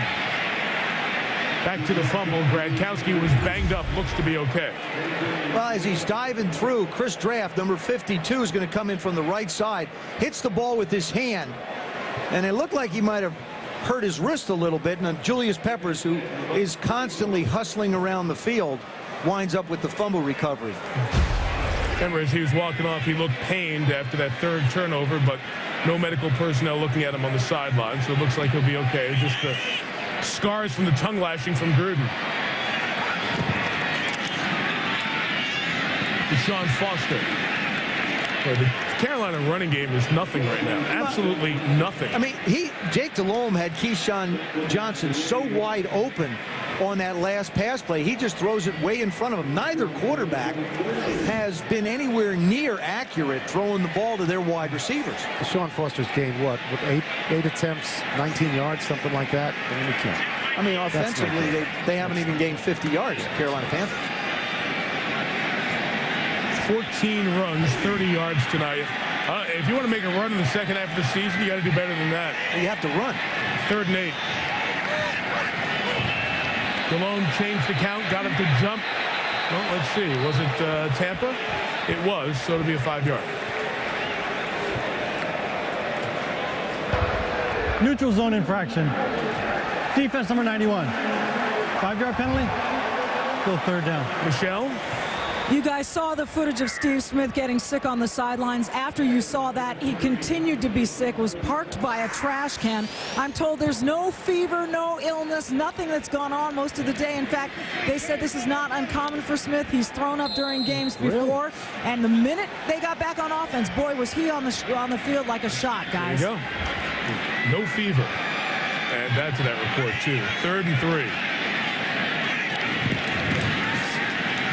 Delhomme, Smith, 1st down. Steve Smith proving that you can throw up in a trash can and still make a good reception. That's the Pete Sampras school, I think, of athletics, as Pete used to always at the U.S. Open throw up into a flower pot, and he then Steve Smith rivals for Bruce Gradkowski for the Bruce Gradkowski Award, because he throws up before games, but Steve Smith does it during games. It's just a difference in technique, isn't it? They can keep both those awards as far as I'm concerned.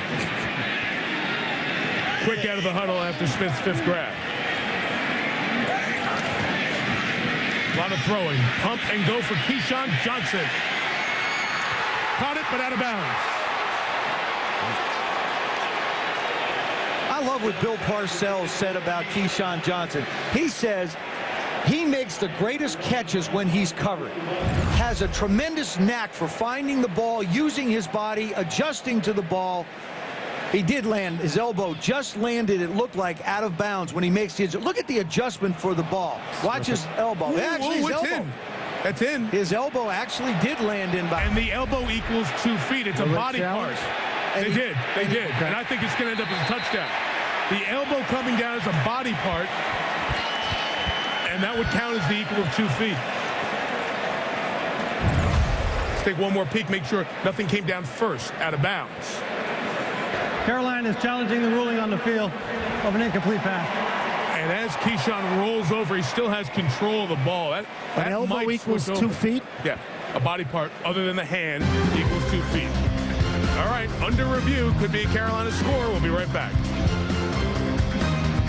All right, another peek at it. Looks like the ball does touch the ground on the way out, so the review of this play might not lead to a Carolina touchdown. Bill Vinovich, our official. Carolina attempted to challenge a force out, which is not challengeable. The ruling on the field stands of an incomplete pass. Now that's intriguing on a couple of fronts. Did you see Foxy? Hey, they got it right.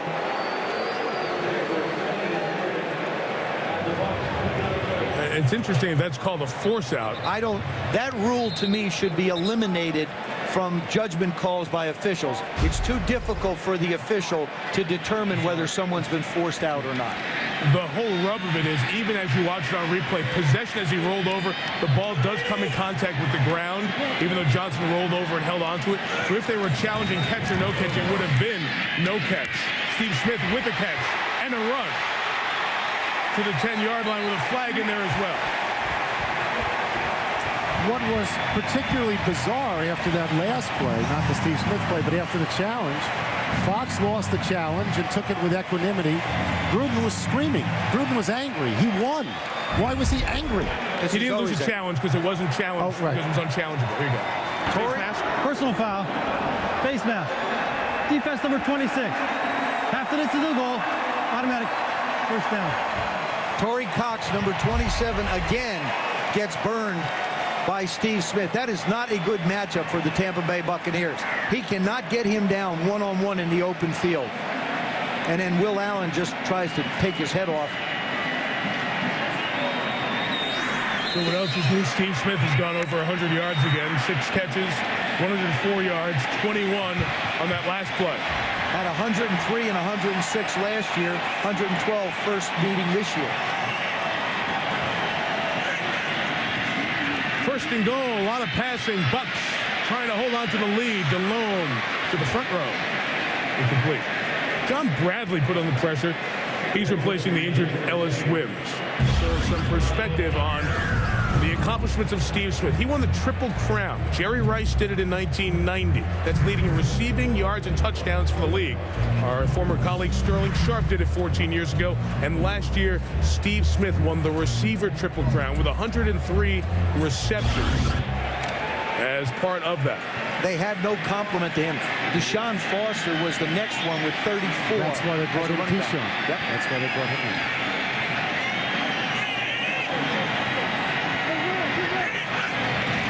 Second and goal, they run out of the gun with D'Angelo Williams, who ran right in to the would-be blocker, the tight end, or rather Kerry Colbert, the other wide receiver. The Tampa Bay Buccaneer defense has been very much maligned through the first 8 games. They're saying they're too old. There's 6 starters over 30.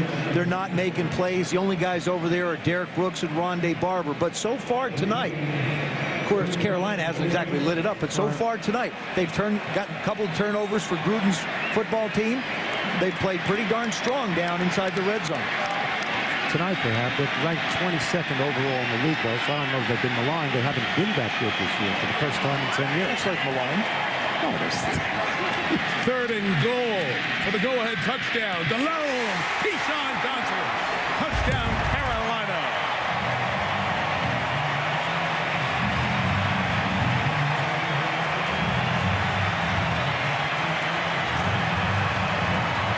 This is history-making. Keyshawn Johnson, with that touchdown catch, became the first man to catch a touchdown pass for 4 different teams on Monday Night Football. Bet you didn't know that, Joe. I did not. So that's... Obviously, Steve Young was unmoved by Keyshawn's stance there as he went by. 4 yards on the play. Extra point added by Casey. So after the fumble by Gradkowski, 44-yard drive. And the old Buccaneer who got his former team twice in meeting one gets to the end zone against the Bucs again tonight.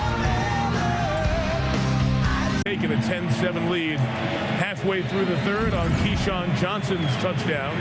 Remember, Johnson had a fumble in the first quarter that led to the only Buccaneers score of the night.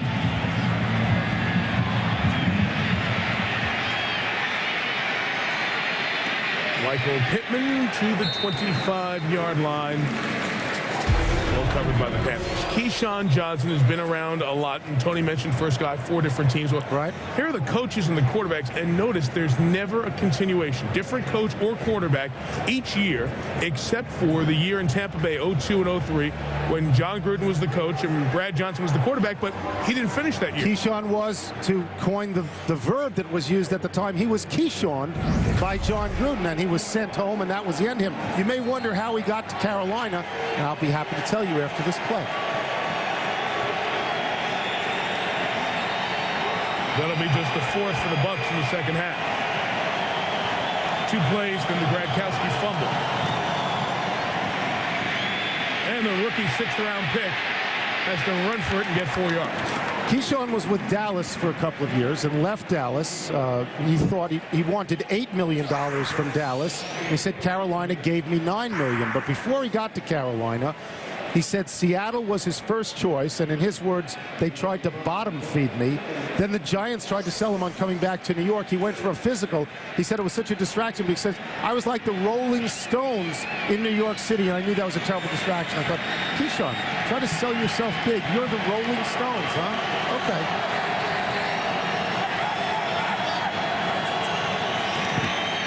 Second and 6, Carnell Williams. 2 yards, he runs into the waiting arms of a strong defender, Niall Diggs out of Ohio State. He made that Rolling Stones comment because he went for the physical, came out, and all the New York media was waiting for it. Right. So he thought he was both Mick Jagger and Keith Richards at that point. And then he got here because Dan Henning gave him a call, and Dan Henning had worked with him with the Jets.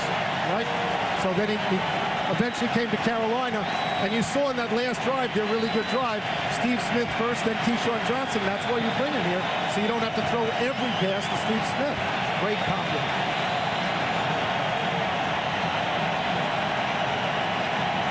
Timeout. Tampa.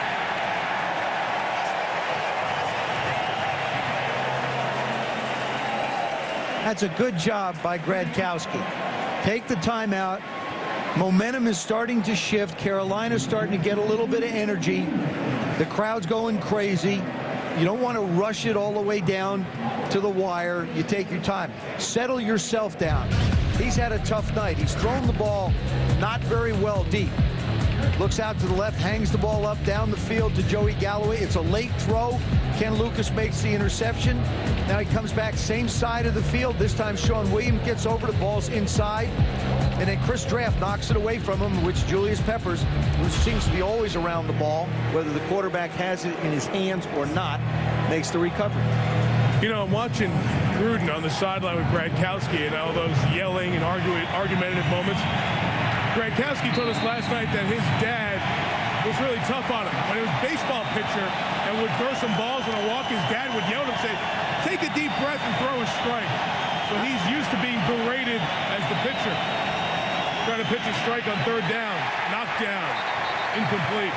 Chris Jenkins on this Panther team that is one of the best at knocking down passes, and the Bucs always seem to get their passes knocked down, and whether it's Sims or anyone. Chris Jenkins was not available much of last year, got hurt. He's sort of a new guy back in the mix. Now he's over the nose, doesn't rush, does a good job of finding out where Gradkowski wants to go with the ball. Gradkowski a little bit better than Sims. Sims used to get one of every 16 knocked down. Gradkowski was one of every 23. Josh Bidwell's kick, not Steve Smith, but Chris Gamble back after a 50-yard punt from the 19. Beautifully covered as he's brought down at the 24-yard line by Calvin Pearson. A nice open field tackle, 46-yard net, and a flag at the back end of it.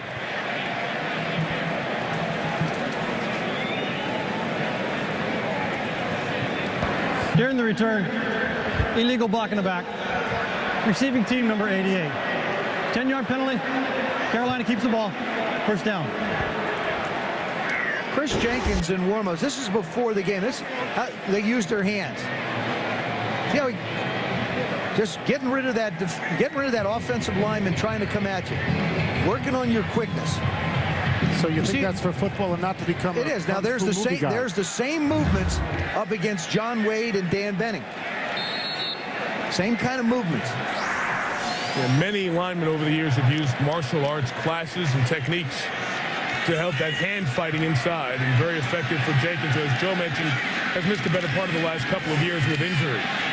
Deshaun Foster cannot get this ground game on track at all. And are you surprised at all that Rondé Barber was the one that forced him to change direction? When you look at this football team, Tampa Bay defensively, we haven't called Derek Brooks' name much tonight. Rondé Barber has been everywhere. About Brooks and Barber. Good football players, but they're smart and instinctive. And we've seen this out of Rondé. Saw it in the Philadelphia game when he ran two back for touchdowns and picked them off.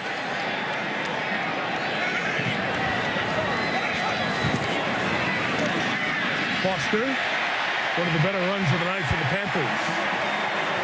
First down to the 26-yard line. That is the long run of the evening for Carolina. Their long after the first half was 5. That was 14. Stunned even the people at the stadium. They haven't seen anything like that in weeks. I mean, when Tampa plays the corners up and the safeties back, which is their Tampa 2, you have to be able to run the football against it, or else you're not going to succeed offensively. And so far, they look like they're starting to do a better job. Safety sniffing up there at the line here. Delhomme trying to get rid of it, and I believe it hit Brad Hoover, his fullback, so it's just an incomplete pass. Javon Hay and Chris Hovan come in with the pressure. Hay's a former Carolina draft pick, 6th rounder last year, didn't make John Fox's team. Didn't you get the sense after the last touchdown, didn't you get the sense that the momentum had clearly shifted and that Carolina was going to now not be stopped for the rest of the game? But you know what? I think the Gradkowski timeout sort of slowed the crowd down a little bit. All right, the pass was incomplete, nothing disastrous. They punt it, get the penalty, and they're starting from deep in their own end. Steve Smith comes in motion. This play just gets off. A reverse with Smith, who's an effective runner, but could not get away from Dwayne White. Again, making the start for Simeon Rice. This guy was the sack king at Louisville before Elvis Dumerville, who's a rookie with the Broncos, came through and took him out of the record book. But White, very solid play there, forces 3rd and long. Terrific discipline to stay home, even though the running play is going away from you. And they try and get the ball in the hands of Steve Smith as quick as possible so that he can use his skills like a punt returner and make people miss. That time he couldn't. Smith already has a 24-yard rushing touchdown to his credit this year.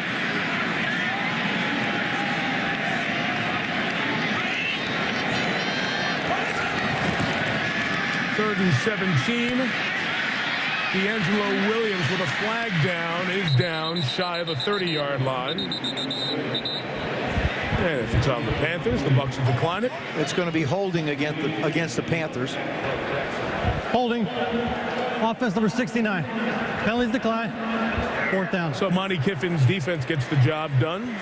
Once again, one of the more talked about defensive coordinators in the NFL, and rightfully so. He was the head coach at North Carolina State a couple hours away over in Raleigh, 1980 to 82, his 11th year here with the Bucs as the defensive coordinator. Of course, came over with Tony Dungy, and a half dozen years of great defense there, and has taken over this defense quite well. And he's about to be faced with a challenge because they have 6 starters that are over 30. They're going to have to start to replenish that side of the ball. Philip Buchanan's back deep to receive. A great kick. Took Buchanan back to the 18. Cannot get a wall set up. Vinny Churchill forced it wide. Cleaned up by Chris Traff. Great coverage by the linebackers who are on special teams for the Panthers. 4.5 seconds of hang time, 56-yard net. Hey, I was talking about Monty Kiffin. Well, under Kiffin and Tony Dungy, the staff when they got here in '96, Herm Edwards, now the head coach in Kansas City. Of course, the Jets before that. Lovie Smith, the head coach, off to the terrific start playoff team last year with Chicago. Rod Marinelli, who's changed the culture and getting better results in Detroit, new head coach. So think of all those guys on the staff with Monty as the defensive coordinator and Tony Dungy as the head coach. And remember, Mike Tomlin, who's now the defensive coordinator with Minnesota, he was part of this defensive staff over the last few years. First down run, Williams, football down. Not scooped up by Lucas. It's a free ball, and Mike Minter may have gotten it. Lucas went for the touchdown. Minter recovers it. Carolina ball. The 4th turnover for the Buccaneers tonight. We talked before about the dinner that the Carolina Panthers defense had just the other night on Thursday night. It was Mike Minter's idea to have that dinner so that the players could get to know each other better because they'd had a poor defensive showing. And I think he paid for it. They went to Morton's. I think it was $2,500. They did, but that time, Cadillac Williams just hits Devin Joseph's rear end, and the ball comes out. That wasn't forced by any Carolina Panther. He just lost control of the football. John Gruden is befuddled, would be it's a good word tonight. You talk about a team that delivers body blows. They can deliver a knockout punch here. DeLone underneath with Foster. Gain of about 4 yards. Davin Joseph is the offensive lineman Joe's talking about. Cadillac starts up inside. He hits Davin Joseph, number 75, right on the rear end, and the ball just comes flying out. And no Carolina Panther causes this at all. Loses control of the ball, and it goes squirting out. There you see the Buck turnover story, and as has been told over and over in the NFL, you lose the turnover battle, you lose the game. With a high rate. Foster going to be a yard shy of the first down. Graham Bolden in there for the stop. 3rd down coming up. Approaching 3 minutes. Tampa Bay offense has been terrible this year. That is not to excuse a fumble like that, which is sort of an unforced error. But they're 31st in the league, an offense averaging less than 13 points a game. The only team they're better than is Oakland, which has an unspeakably bad offense. Right. So, you're not supposed to turn it over, but they don't score either. They're real young on the offensive side of the ball. Real young and real inexperienced. Strong formation to the right. Gains the tight end. Hoover lined up close to you. And Keyshawn a good blocker there. Hoover carries. And the fans who were booing in the first half yell Hoove here in the second half for this kid from Thomasville, Carolina. He's not a kid anymore. It's his 7th year in the league. Went to Western Carolina. Undrafted free agent. One of those guys you thought would be out of the league after breakfast, but he's hung around and been a very significant contributor. That's a 3rd down and short, and they made that. Right. Everything is now going right for Carolina. They're doing the things right now. You talked about in the beginning. Yeah. They're going to have to do it if they want to be a playoff team. They're still going to have to play better than we've seen them play tonight for 3 quarters. But better late than never in a game like this.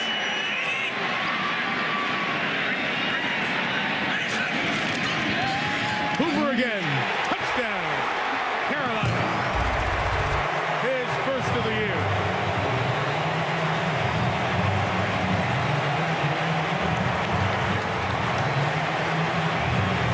And his 2nd career rushing touchdown.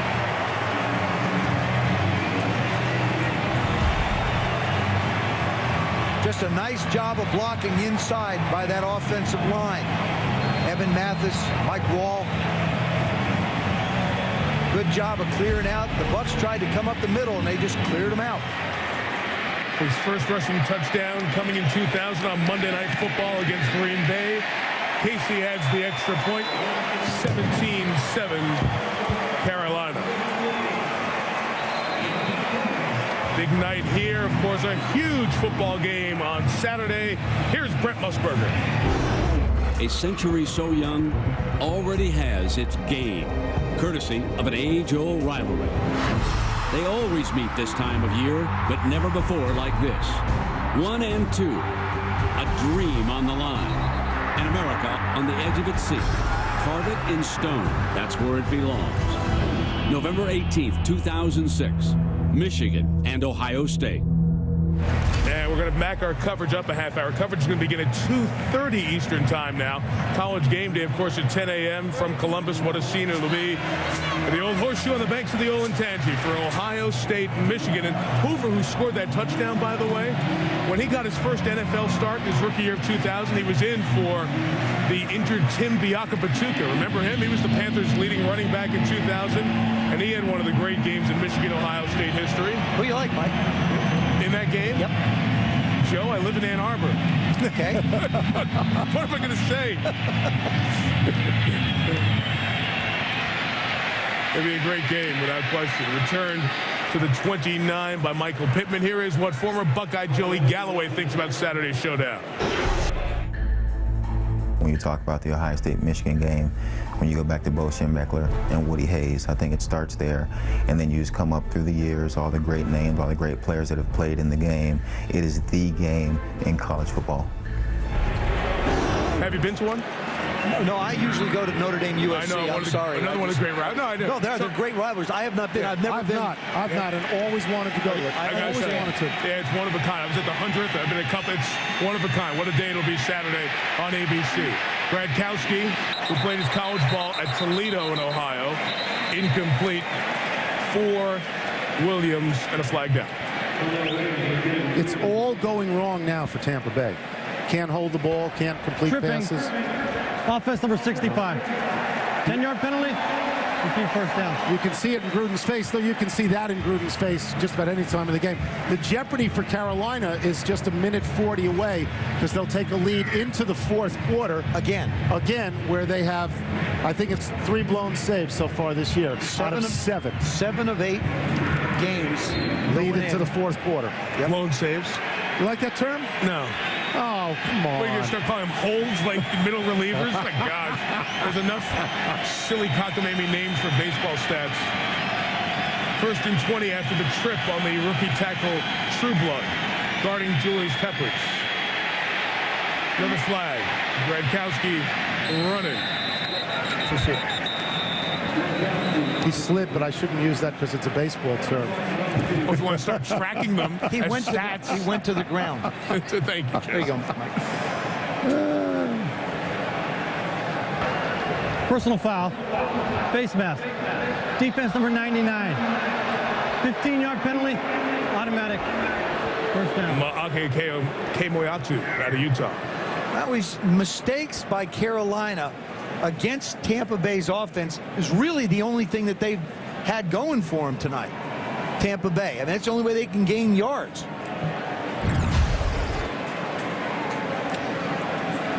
There's the left-hand side. Kimo hanging on to Jeremy Trueblood's face mask, and down he goes to the ground. Good job by the officials, keeping an eye on everything. David Joseph, excuse me. 75 should be a tackle, not a guard. Yeah, 65's the tackle. 75's the guard. Yeah, here's Davin Joseph, first-round pick out of Oklahoma. Jeremy Trueblood, the right tackle, second-round pick. They have drafted a lot of offense. About 2/3 of the draft picks under John Gruden have been on the offensive side, trying to build up that side, the side that is closest to his heart. Gradkowski got it out quick. Incomplete for Smith, deflected by Peppers. Julius Peppers just has an instinct of where to get in the throwing lane of quarterbacks. rises up, gets his head up real quick, makes the play. The other one that's this year in particular, Jason Taylor with the Miami Dolphins has done an outstanding job. Picked one off a week ago, almost had another one yesterday for a touchdown. We were watching when that happened. Dolphins have won back-to-back games. They're 3-6 now. Beat two good teams from Chicago and Kansas City. 2nd and 10 draw with Carnell Williams. Given the moniker Cadillac by a local TV sportscaster in Alabama, gains 9 yards.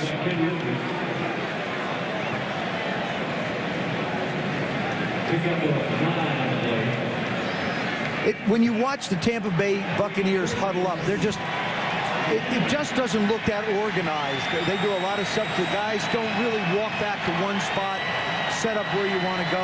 Everybody sort of mulls around and all of a sudden winds up in it.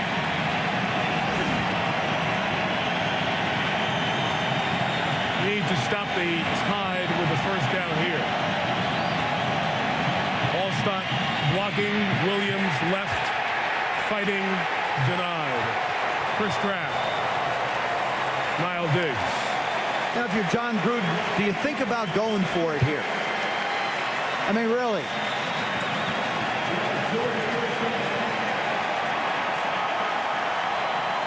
Sends the punting unit on. This is a Tampa team that hasn't been a good come-from-behind team for years. It's the only team in the NFL since 2000 that hasn't won a game when down by at least 8 points. Gruden just on the sidelines going, gar. He's a pirate. He's a pirate. Well, you make those faces when you come out of the locker room up 7-0 and give up 17-0 in the third quarter. You can watch him all night, can't you?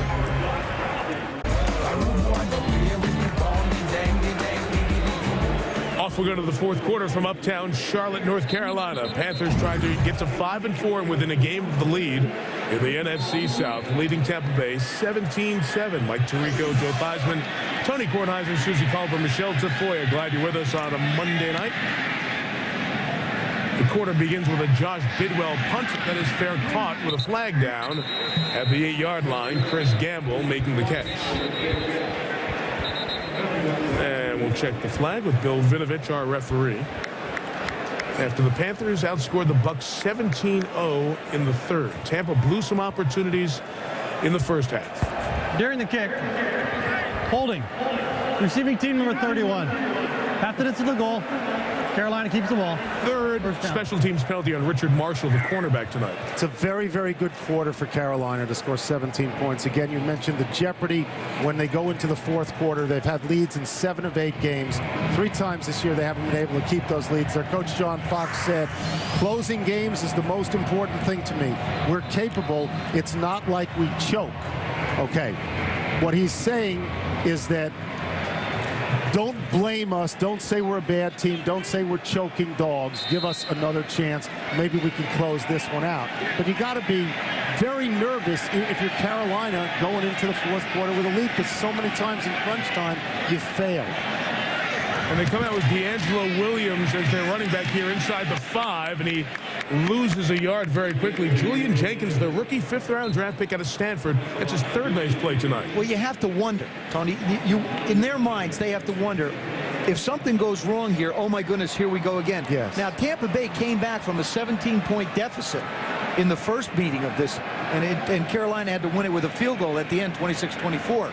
So, you know, it isn't that this team is incapable of coming back and getting it done. Gronkowski threw the ball pretty well in the first half at times. After the loss of 1, back to the rookie out of Memphis, D'Angelo Williams. First contact again by Julian Jenkins, cleaned up by Barrett Ruud. In for the injured Sheldon Quarles, 3rd and about 8 or so coming up for the Panthers. But how does that work, Joe? I mean, time and time again, if you have leads in the fourth quarter and you end up losing games, doesn't that work on your conscious mind? Don't you get nervous? Doesn't it mean you can't play as well under normal conditions that you would?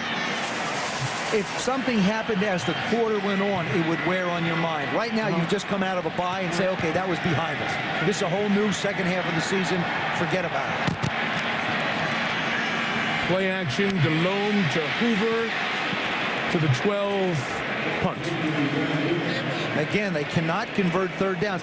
I believe, really, that's part of the problem, and a big part of it, because they can't convert third downs, therefore they can't keep the ball, they can't run the football. There's a lot of things that you cannot do if you cannot convert third down. Can't take shots. I'll pick you last. They can't run the football. 23 carries, 50 yards. If you're a good team, you line up in the 5. I know the Bucs defense is good. They're not as good as they used to be, but they can't run it at all. Philip Buchanan back deep for the Jason Baker kick. Then the Bucs make a special teams play. Good kick. With hang time, 48 yards. From the 41, Buchanan, the former Miami Hurricane, with a flag down. What a shot on a punt. We returned it into Panther territory, but this one's probably coming back for illegal block. But only to about the 40, which will still give them pretty good field position. During the kick, holding, receiving team number 20. 10-yard penalty. Tampa Bay keeps the ball. First down. That one's on Rondé Barber, who's done everything well tonight except for that. 17-7. Buccaneers need to make a play. Plays and 30 yards in the third quarter. And the home folks are happy. Plus 10. 12:42 to go. And Bruce Gradkowski, the rookie quarterback. Complete to a wide open Joey Galloway to the 43-yard line. Nice pickup of 26 yards. Joey Galloway seems to be the guy that Gradkowski feels most comfortable with.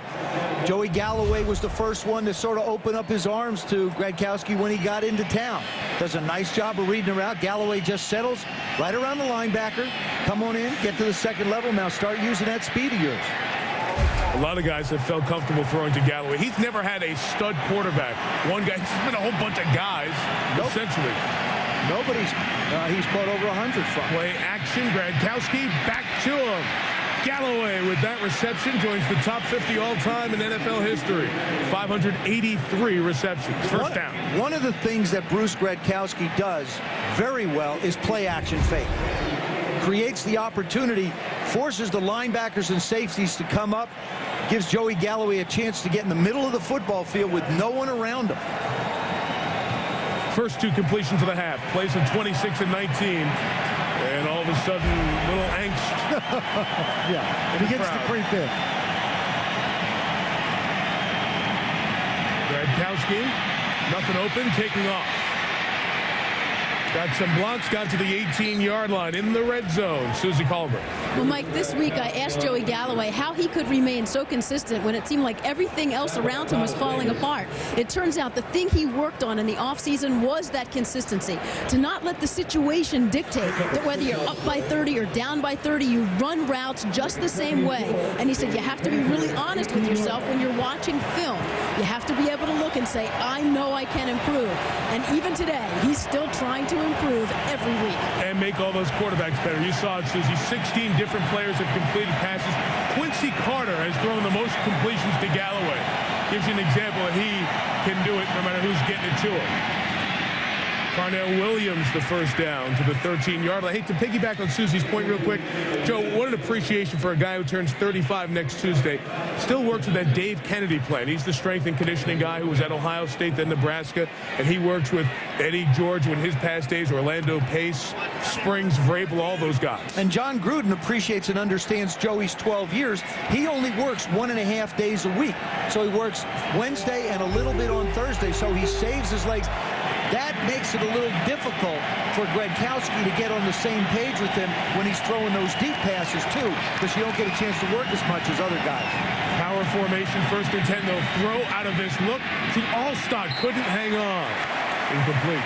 I like the fact that he works 1.5 days a week and he's on full salary. That's a great deal. Here's some stats. No, he comes to work still. Oh, okay. He just doesn't practice. He doesn't stay home. Since 2000, Tampa Bay has not won a game in which it trailed by 8 or more points. Now trails by 10. Only one in the last 74 road games when it trailed by 8 or more points has it won. So, again, if they were to win this game, not only would it be a collapse by Carolina, which we're not expecting, but a historic moment for Tampa Bay, because they never do this. They don't do it. But it is Carolina's fourth quarter, yes, which they struggle with. So the planets are aligned. Bunch up at the top of the screen. Can they get somebody free? No. Well covered by the Panthers. The dump down to Pittman. Pittman gets back to the line of scrimmage. That bunch formation, which was in vogue so much the last couple of years, the defenses have started to figure out how to sniff it out. Joe Gibbs used it a lot in the 80s with Gary Clark, Ricky Sanders, and Art Monk, and it was very effective. Matter of fact, took them to a Super Bowl victory.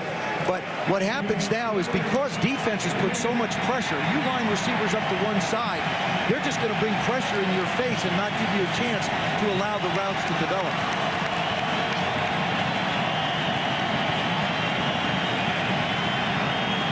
Third down, the Panthers have defensive alignment with Peppers and Rucker next to each other, top of the screen. Protection underneath, Hilliard the catch. Couldn't make the run. A great job by Thomas Davis, the first-round pick last year out of Georgia, to force a field goal attempt. Tony, you mentioned earlier in the telecast about some of the catches that Terrell Owens has problems with, those long crossing patterns. This is what it is. This is a long crossing pattern. T.O.'s so big sometimes he gets going so quick. A little tough to focus on the ball. And Ike Hilliard, not as fast, not as big, more under control as he moves along. Matt Bryant, who spent nearly half a decade working in a pawn shop after his days kicking at Baylor, hit a 62-yarder this year from 28, makes it a one-possession game. Again, there's a chocolate milkshake the night before every game. Gets 3 there, and the two catches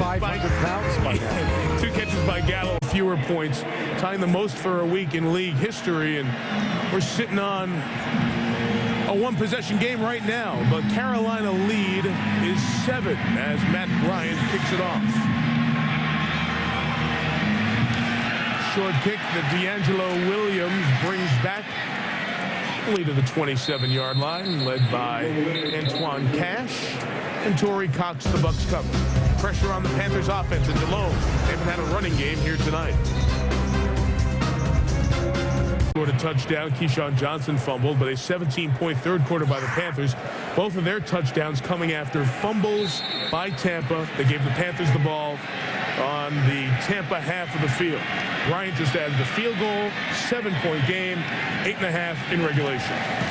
Delhomme tossing to Steve Smith. So effective with these plays are the Panthers in general, Smith in specific. Game of 9. Steve Smith, great quickness. Drops back. Jerron Bolden's trying to be there. I mean, he's too tall to try and stay with him. Nice job of knocking him out of bounds. 7 catches, 113 yards. The Panthers throw a lot of those passes at or behind the line of scrimmage. 73 of them last year, and they're approaching 60 this year. Why not when Smith is so good after the catch?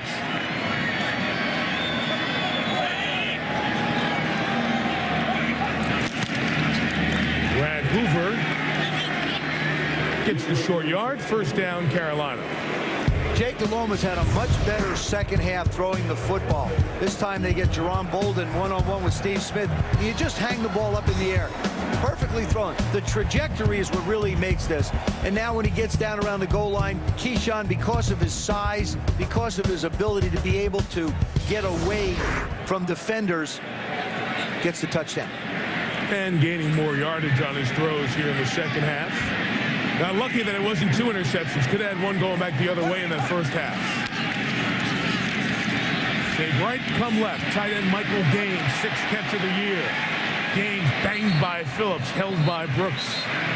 Cleaned up by the Bucs defense. Trying to rip the ball out. The trademark of the Tampa Bay Buccaneer defense has always been swarming to the ball. If you get enough people around the ball when it comes out, one of the defenders will get their hand on. That's what Monty Kiffin has preached and taught to his defenses. They're not big up front at all.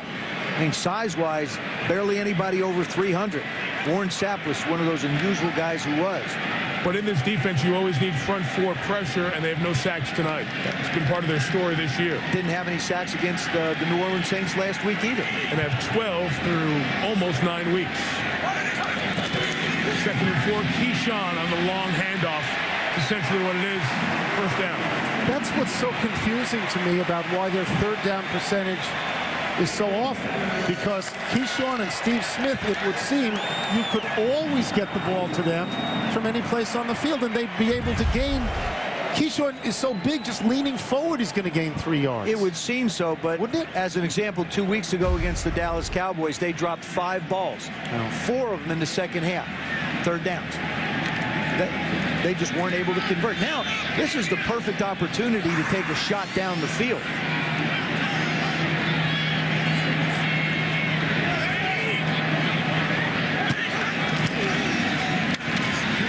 Sean Foster.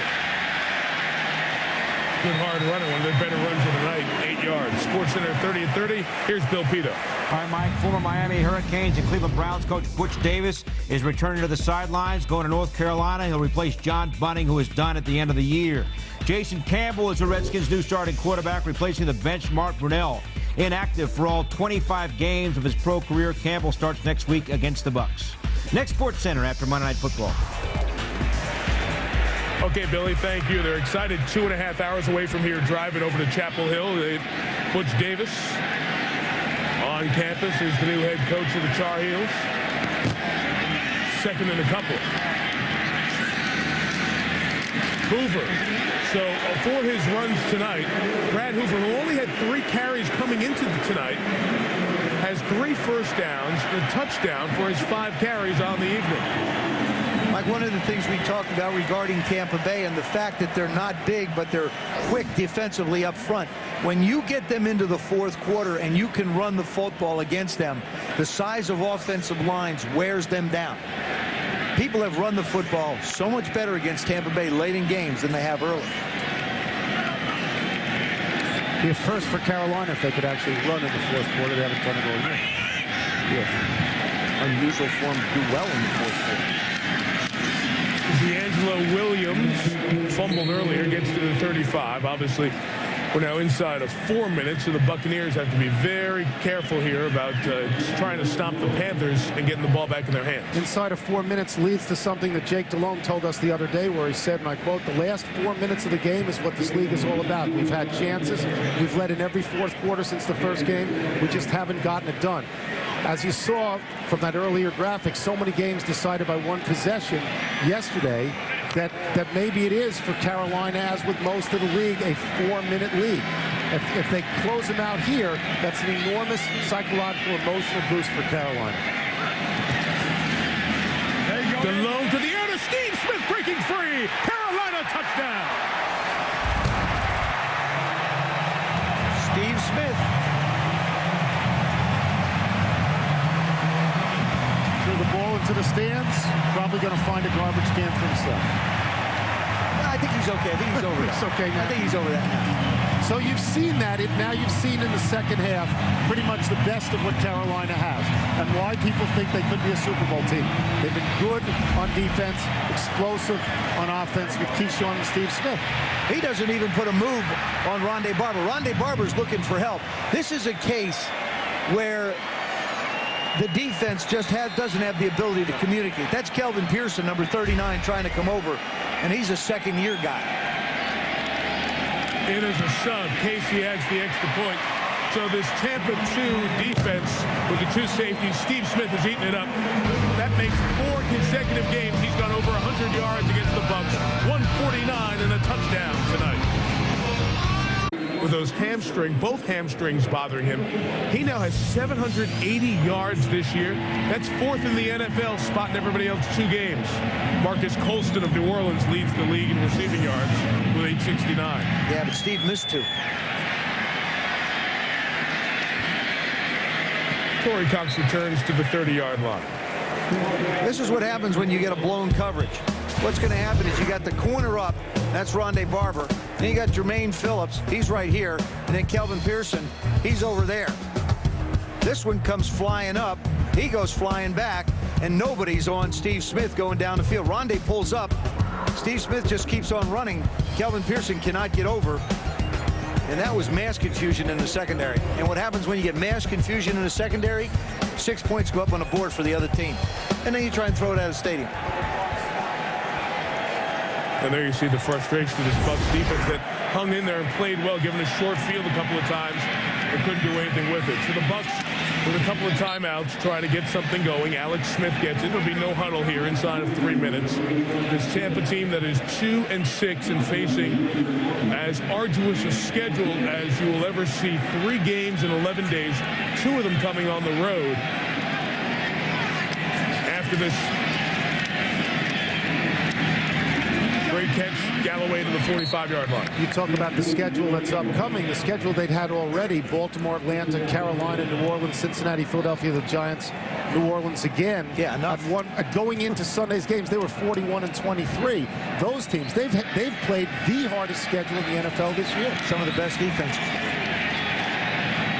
Incomplete, stops the clock, 2:18. The only team, Peppers put the pressure on the only team with an under 500 record now. On the teams they've already played was Cincinnati. Cincinnati is now 4-5. So you kind of look at. But when they played them, they were above 500. You think? Sure, but Baltimore was also 0-0 when they played them. You don't know. Now you look back. Now you look back and you understand they played the toughest schedule in the league, and it doesn't get much easier. They still have Chicago and Seattle down the line. But the Thanksgiving game at Dallas plus the Sunday game against Washington at home makes it 3-11 with 2 road games in there. It's going to be a young offense that's going to have to grow up in a hurry. Gronkowski got plastered as that pass was thrown incomplete. Thomas Davis, the pressure. Michelle Tafoya. Well, in a little bit of irony, Mike, Mike Rucker, the defensive end of the Panthers, told me before the game, you know, coming to the second half of this season after the bye week is sort of like coming out of the locker room after a terrible first half. We feel refreshed. We feel like we can save the second half of our season. Now, he didn't mean it in literal terms to tonight's game, but as things would go, they did come out of the locker room at halftime of this game, Mike, and did perform significantly better in the second half. Yeah, one thing he has done, he's lost his lead as the all-time Carolina sack leader. Peppers took that tonight. Almost added another one. Nice little shovel pass that is dropped by Clayton. It is ruled on the field as an incomplete forward pass. Incomplete pass ruled on the field as we hit 2 minutes.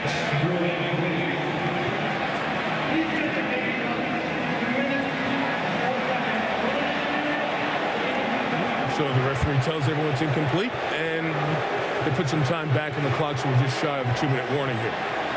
These teams know each other so well. John Fox wants to challenge it. Well, it's a freebie challenge because he's got the timeouts, and after this, every play from here on will be challenged, will be viewed upstairs in the replay booth inside of 2 minutes. Now, what is a catch and what is not a catch? We went through this a few weeks ago with Jermaine Wiggins in the Minnesota. Does he have possession, and does the ball come loose? The ball obviously comes loose. Did he make an athletic move after he caught the ball and had possession of it? Catches the ball, runs, and it comes out. I don't think he had control of the ball. Doesn't to me look like he had control of the ball when he turned and ran. Gronkowski throws him a flopper. Carolina is challenging the ruling on the field. Didn't look like on that replay to you? On that replay to you, it didn't look like he held the ball and was making an athletic move? Based upon what I've seen before, the officials would not consider this a catch. But I'm starting to see what officials are seeing. Don't necessarily agree with it or understand it totally, because to me it's a catch, 2 steps, an athletic move. This one should be incomplete. John Fox just told the officials, you guys go over there and talk about it. So he instructed the officials to have their own conference, and they're talking about here the challengeability of this play.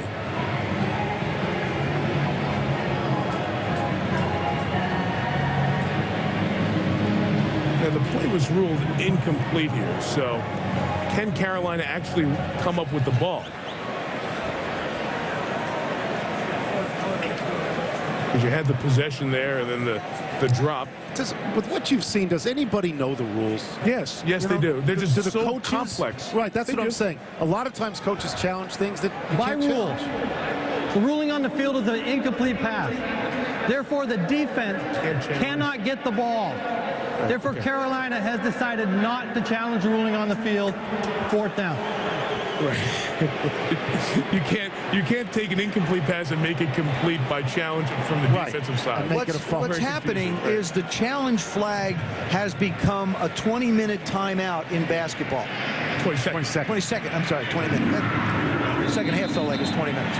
It's a second. It's 20 seconds where they get told that they can't do it. Well, certainly you saw that in Indianapolis, New England 8 days ago. The teams have been put on notice by the league. You can't use it for that purpose, or else you might risk a penalty for challenging the unchallengeable. Whatever. 4th down.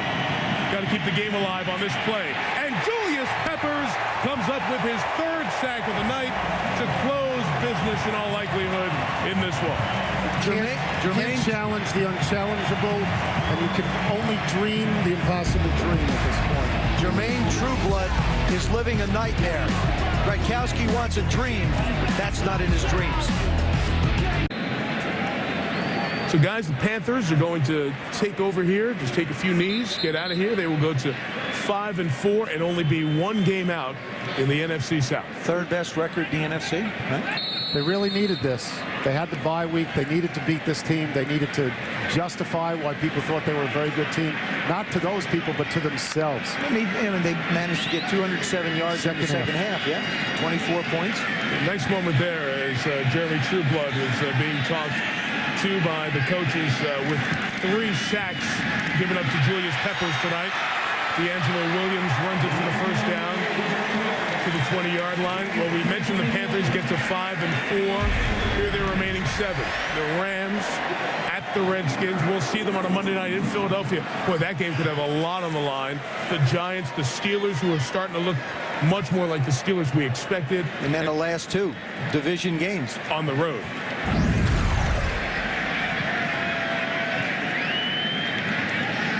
But that schedule would have looked a whole lot worse had they lost tonight. Yeah. Right now, it looks to them like every one of those games is a winnable game, because this is the best half they've probably put together all year. Certainly the best second half. Those leads they blew were 7-4 to Minnesota, Cincinnati, and Dallas. They will not blow a 4th quarter lead here. And really, guys, their season, not on the line, but pretty darn close. And who stepped up? Their best player, Steve Smith. Another fabulous night for Smith.